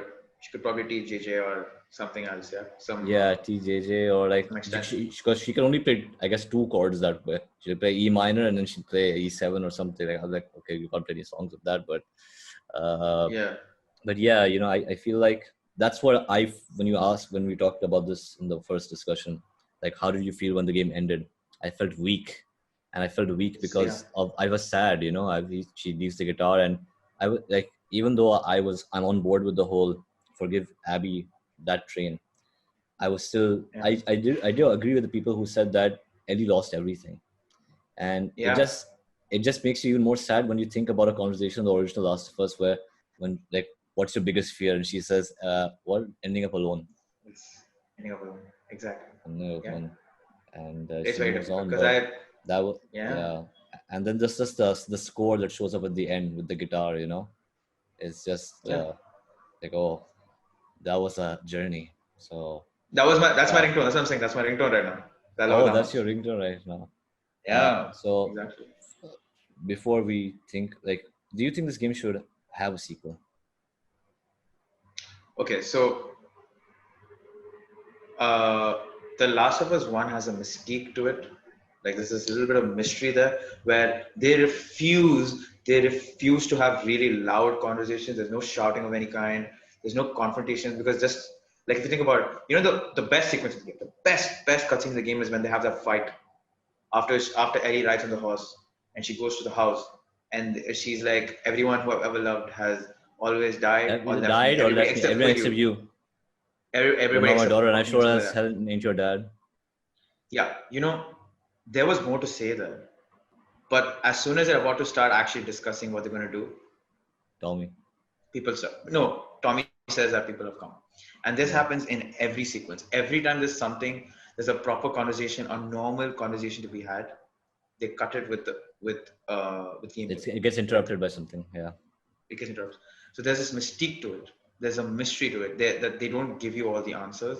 In this game, it does feel like points where they give you more answers than you even need. Right? This game is like I said, it's so indulgently long that to really sort of love it the way I do, you'll have to like take it with a bit of a grain of salt. Like you're like, okay, I'm accepting this. I'm accepting the game that you've given me, right? So I feel like this game asks a lot. That's why I feel I would have been okay if this question was never answered. What's the consequence of Joel lying to Ellie?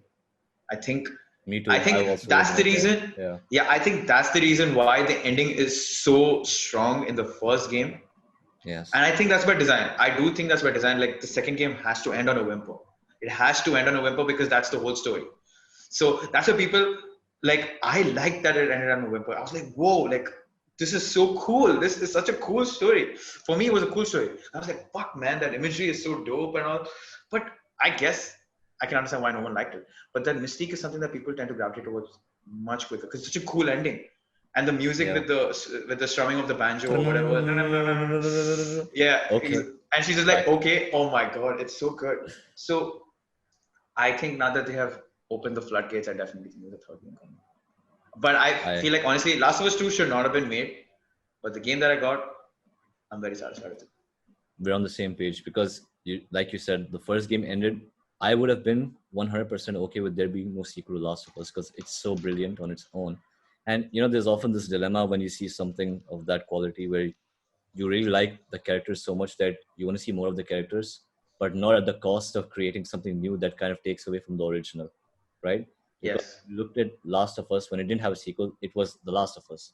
But now the story had an beginning and an end. But now with The Last of Us Part 2, the ending of the first game, it it kind of detracts because that's not where the story ends. The story continues Yeah. after that, you There's a know? mystery is lost now. Yeah, yeah, yeah. Yeah. I So agree now with the you. now the end of the Mystery is story lost. is Ellie walking away from the guitar.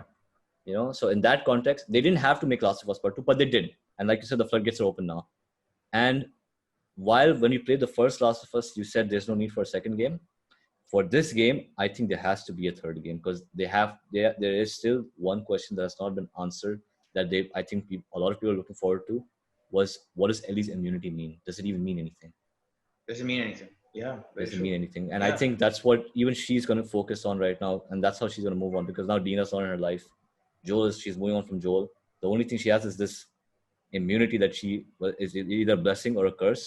And I guess she's going to chase that now. Where do you think she's walking away at the end of the game? Where's she going? Do I don't know. you have any I idea? don't know. No. Because everyone has a different answer, right? Some people are like she's going to meet Dina again. She's going back to Jackson. A lot of other interpretations back to Tommy. Like, do you think any of those are possible, or do you think it's none Well, of those? None of the there above. was this letter that was in the apartment when you were having that moment with JJ and Dina, where I think it's Jesse's parents who wrote the letter, and they're like, "Come visit Jackson whenever you want." Yes. But I don't think Ellie is gonna go back to Dina right now because I think because of that ultimatum, she made a decision, and I don't think Ellie's the type of person who would come back and be like, oh, I made a mistake or something like that. So she stuck with her decision, and now she's like, I'll live with the consequences. And it was not right of me to do what I did. According to Dina, she was right there, but this is something I need the closure. She needed that closure. What I think might happen though is I don't think this is the last we've seen of Dina though, and I feel like Dina will come to Ellie in the third game maybe. Right. I think Maybe. that's what will happen, and I think this is not the last we've seen of Abby and Lev yet either, and I think their worlds will collide once again. Yeah, I do feel like she's probably gonna reach out to the Fireflies, something like that. Like do something with Yeah, her maybe immunity and like the figure out remaining what can be Fireflies, done. and they're gonna get to the bottom of this cure thing. But I don't know what they're gonna. Uh, I don't know what the story's gonna be like. What do you think the Last of Us stands for, bro? Like I still don't have an answer to that. What does The Last of Us mean? Like The Last of Us, just the phrase The Last of Us. What does it mean? Doesn't it refer to survival? I don't know. I'm asking you. I don't know. I don't have an interpretation. That's what I'm asking. I just think it means survival. Like the world is so bleak that everyone, you lose someone every day. So the last of us, like like the last man standing, kind of like that. Who's left now Right. and who's next? Hmm. Right. And yeah. Yeah. But another question is this the best PlayStation 4 exclusive title you've played? That's according to you. I was anticipating it to be for me, but it is not for me. What is your favorite one? My favorite one is PlayStation 4 exclusive is God of War. God of War. Yeah. I don't think I have a favorite, bro. I like all of them almost equally. Like I love Uncharted 4, I love God of War, I love Spider-Man, I love The Last of Us Part 2. And what else is there? Am I forgetting something? PlayStation 4 exclusive. Last of Us. Detroit was an exclusive, but it was not to that. I mean, I loved the game, but not as the best Detroit Being Human? exclusive. Yeah, Detroit Become Human. Yeah, I have that game, but I've not played it. Would that be in your But best? no. It's a very good game, but for me, the best exclusive is God of War. Because I was a guy who I didn't care about Greek mythology at all. I didn't play any of the God of Wars, but this was kind of like a Yeah. soft reboot.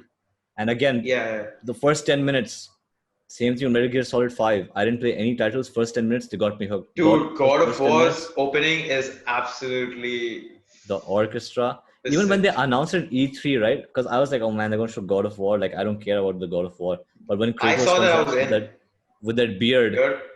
he's like, Boy. I'm hungry, feed us. So and he good. throws the axe. Feed And then us. it's like a third person camera. Like, this is God of War. God of War used to be a hack and slash game, Yeah. And the way the camera pans behind him and he's No like, where should cutscenes, I? no camera cuts, one shot. But I think if when it comes to camera panning thing, I think no one's done it better than the Naughty Dog has done it with this game. Honestly. Like it's almost sometimes it's like obviously when you're playing the game it's very easy to tell when the gameplay is happening, when the cutscene's happening. But I feel like no one's perfected it better than Naughty Dog. Obviously, this thing is a different case, God of War, right? Because that whole game feels like one take. No, Because I like we feel always Santa have the camera Monica, panning around. they did it. That's my opinion. Santa Monica's that's the game to beat in terms of transitions for me. Transitions, yeah, I would say so. For me, God of War is not God of War. Just like Last of Us 2, I saw flaws in the game. I saw very clear flaws, and it's not only like the flaws, not the kind of flaws that's like that couldn't be avoided. It was obvious flaws in the game that they themselves admitted to. Yeah. And I can't see like I guess I don't have like a PlayStation exclusive that's probably the best. I feel like Spider-Man is amazing. I love it. Amazing story, has flaws. God of War, spectacular game, has flaws. Last of Us 2, for me, masterpiece, has flaws. So I can't say any of these games are like the best ones. If I have to pick a favorite, I honestly couldn't. I love all of them almost equally. So for me, like if I have a closing remark on like the Last of Us 2, like I'm sure we're going to talk a bit more, but for me, the Last of Us 2, and I'm calling this, I'm going on record. I posted to my friend. I feel like the reception towards this game is going to mellow down a bit. And if there's another game coming, I feel by that time more people will like this game. But then that will only happen because there's a lot riding on the third game. Then, if you want to No, get back. I don't mean like after the third game comes out. I'm just saying if I'm saying it anticipating that this is not going to be the next game that Naughty Dog puts out. That they're going to put out another game before they go there, just like they did with the Last of Us 2, right? Last of Us 1 and 2, 7 years gap, if I'm not mistaken. 7 years. Yeah, so I'm assuming. Between them. So I think in 5 to 6 years time, this game would have like a retrospective review of this game is going to be a lot more positive. Kind of like how anytime when in music or something, when someone does something like really audacious and then it becomes a trend and then you guys people recognize it as like, yeah, they did it. Yeah. Now we look at it positively when it becomes the norm. And I feel like when it ages a bit. I think it will age well. I think it's going to be a game that ages very well compared to like some of the other games that we usually talk about. I feel like this game is going to age very well. It'll age differently, not like a Witcher or a God of War, because God of War is an evergreen game. I think you will always like it. There's nothing that's gonna. It'll age as well as Joel. Oh, but yeah, I feel like this game's shelf life is going to be a little different. It's going to age in a very different way compared to other ones because the story is like it's very unique. I feel like people are going to see it in a different way. I don't know if that's good or bad. It's going to age differently. I feel it that. Mm-hmm. Like it's not going to age like every other game, and I like Yeah. that. I really like that. It's cool. I'm down to my final question right now. Before I ask this, do you have anything you want to ask, or can I ask the final question? Do I have any? What is your favorite game? Of all time, or like in the PlayStation exclusive? I just need to know like what are your favorites just so I can get an understanding. So like you, single player. I'm more inclined towards single player. I'm not more of a free roam kind of guy. Like I like semi open world games. I don't like open world games because that just makes me anxious. Like I bought Red Dead Redemption 2, but I never played it properly because I just couldn't. When something's of that caliber and has so many things to do, I'm like, yeah, this is not a game. Like this is a commitment, and not that I'm against commitment. Okay, I'm very good commitment, but it's like I can't play this game. I have to do so many things here, and same thing with the Grand Theft Auto stuff. Like it just wasn't. It didn't grip me. But God of War semi-open world, Spider-Man is semi-open world. So in the PlayStation 4, I would say Uncharted 4, God of War, Spider-Man. I love the Resident Evil 2 remake. That was amazing. Yeah. Right. Then but that was like less of a story thing but more of a gameplay thing because there's like people had prior to that moment people had been remastering games by just updating the graphics. These guys made a bloody new engine for the game, Yeah, yeah. they updated to the Ubisoft should learn times. something from that. Yeah, Ubisoft should Yeah. learn. Ubisoft needs to learn a lot of things, by the way. Very true. You put me on the spot because I can't recollect a lot of PlayStation 4 titles that I like. No, but I need to like find a trend. Like, what do you enjoy? Yeah. For me, my favorite game in this generation is probably Red Dead Redemption 2. Oh, I heard that by a lot of people. Red Dead 2, and Witcher 3. Red Dead 2, Witcher 3 are like Yeah. the two games. Yeah. Like I've never had an experience like that before in my life. I hear that. I a lot of people say the same thing with Witcher 3 and Red Dead 2. So that's why those are some of the games I like. So Fez, the last line that Ellie kind of tells Joel is, I don't think I could ever forgive you for that, but I'd like to try. Right? Yeah. So there was something that she thought she was never capable of doing, but she'd like to try doing that. Yeah. Especially in the wake of this pandemic that we find ourselves in. What is something that you don't think you could have ever done? Or something that you don't think you can do, but you'd like to try doing? Ooh. Oh my God.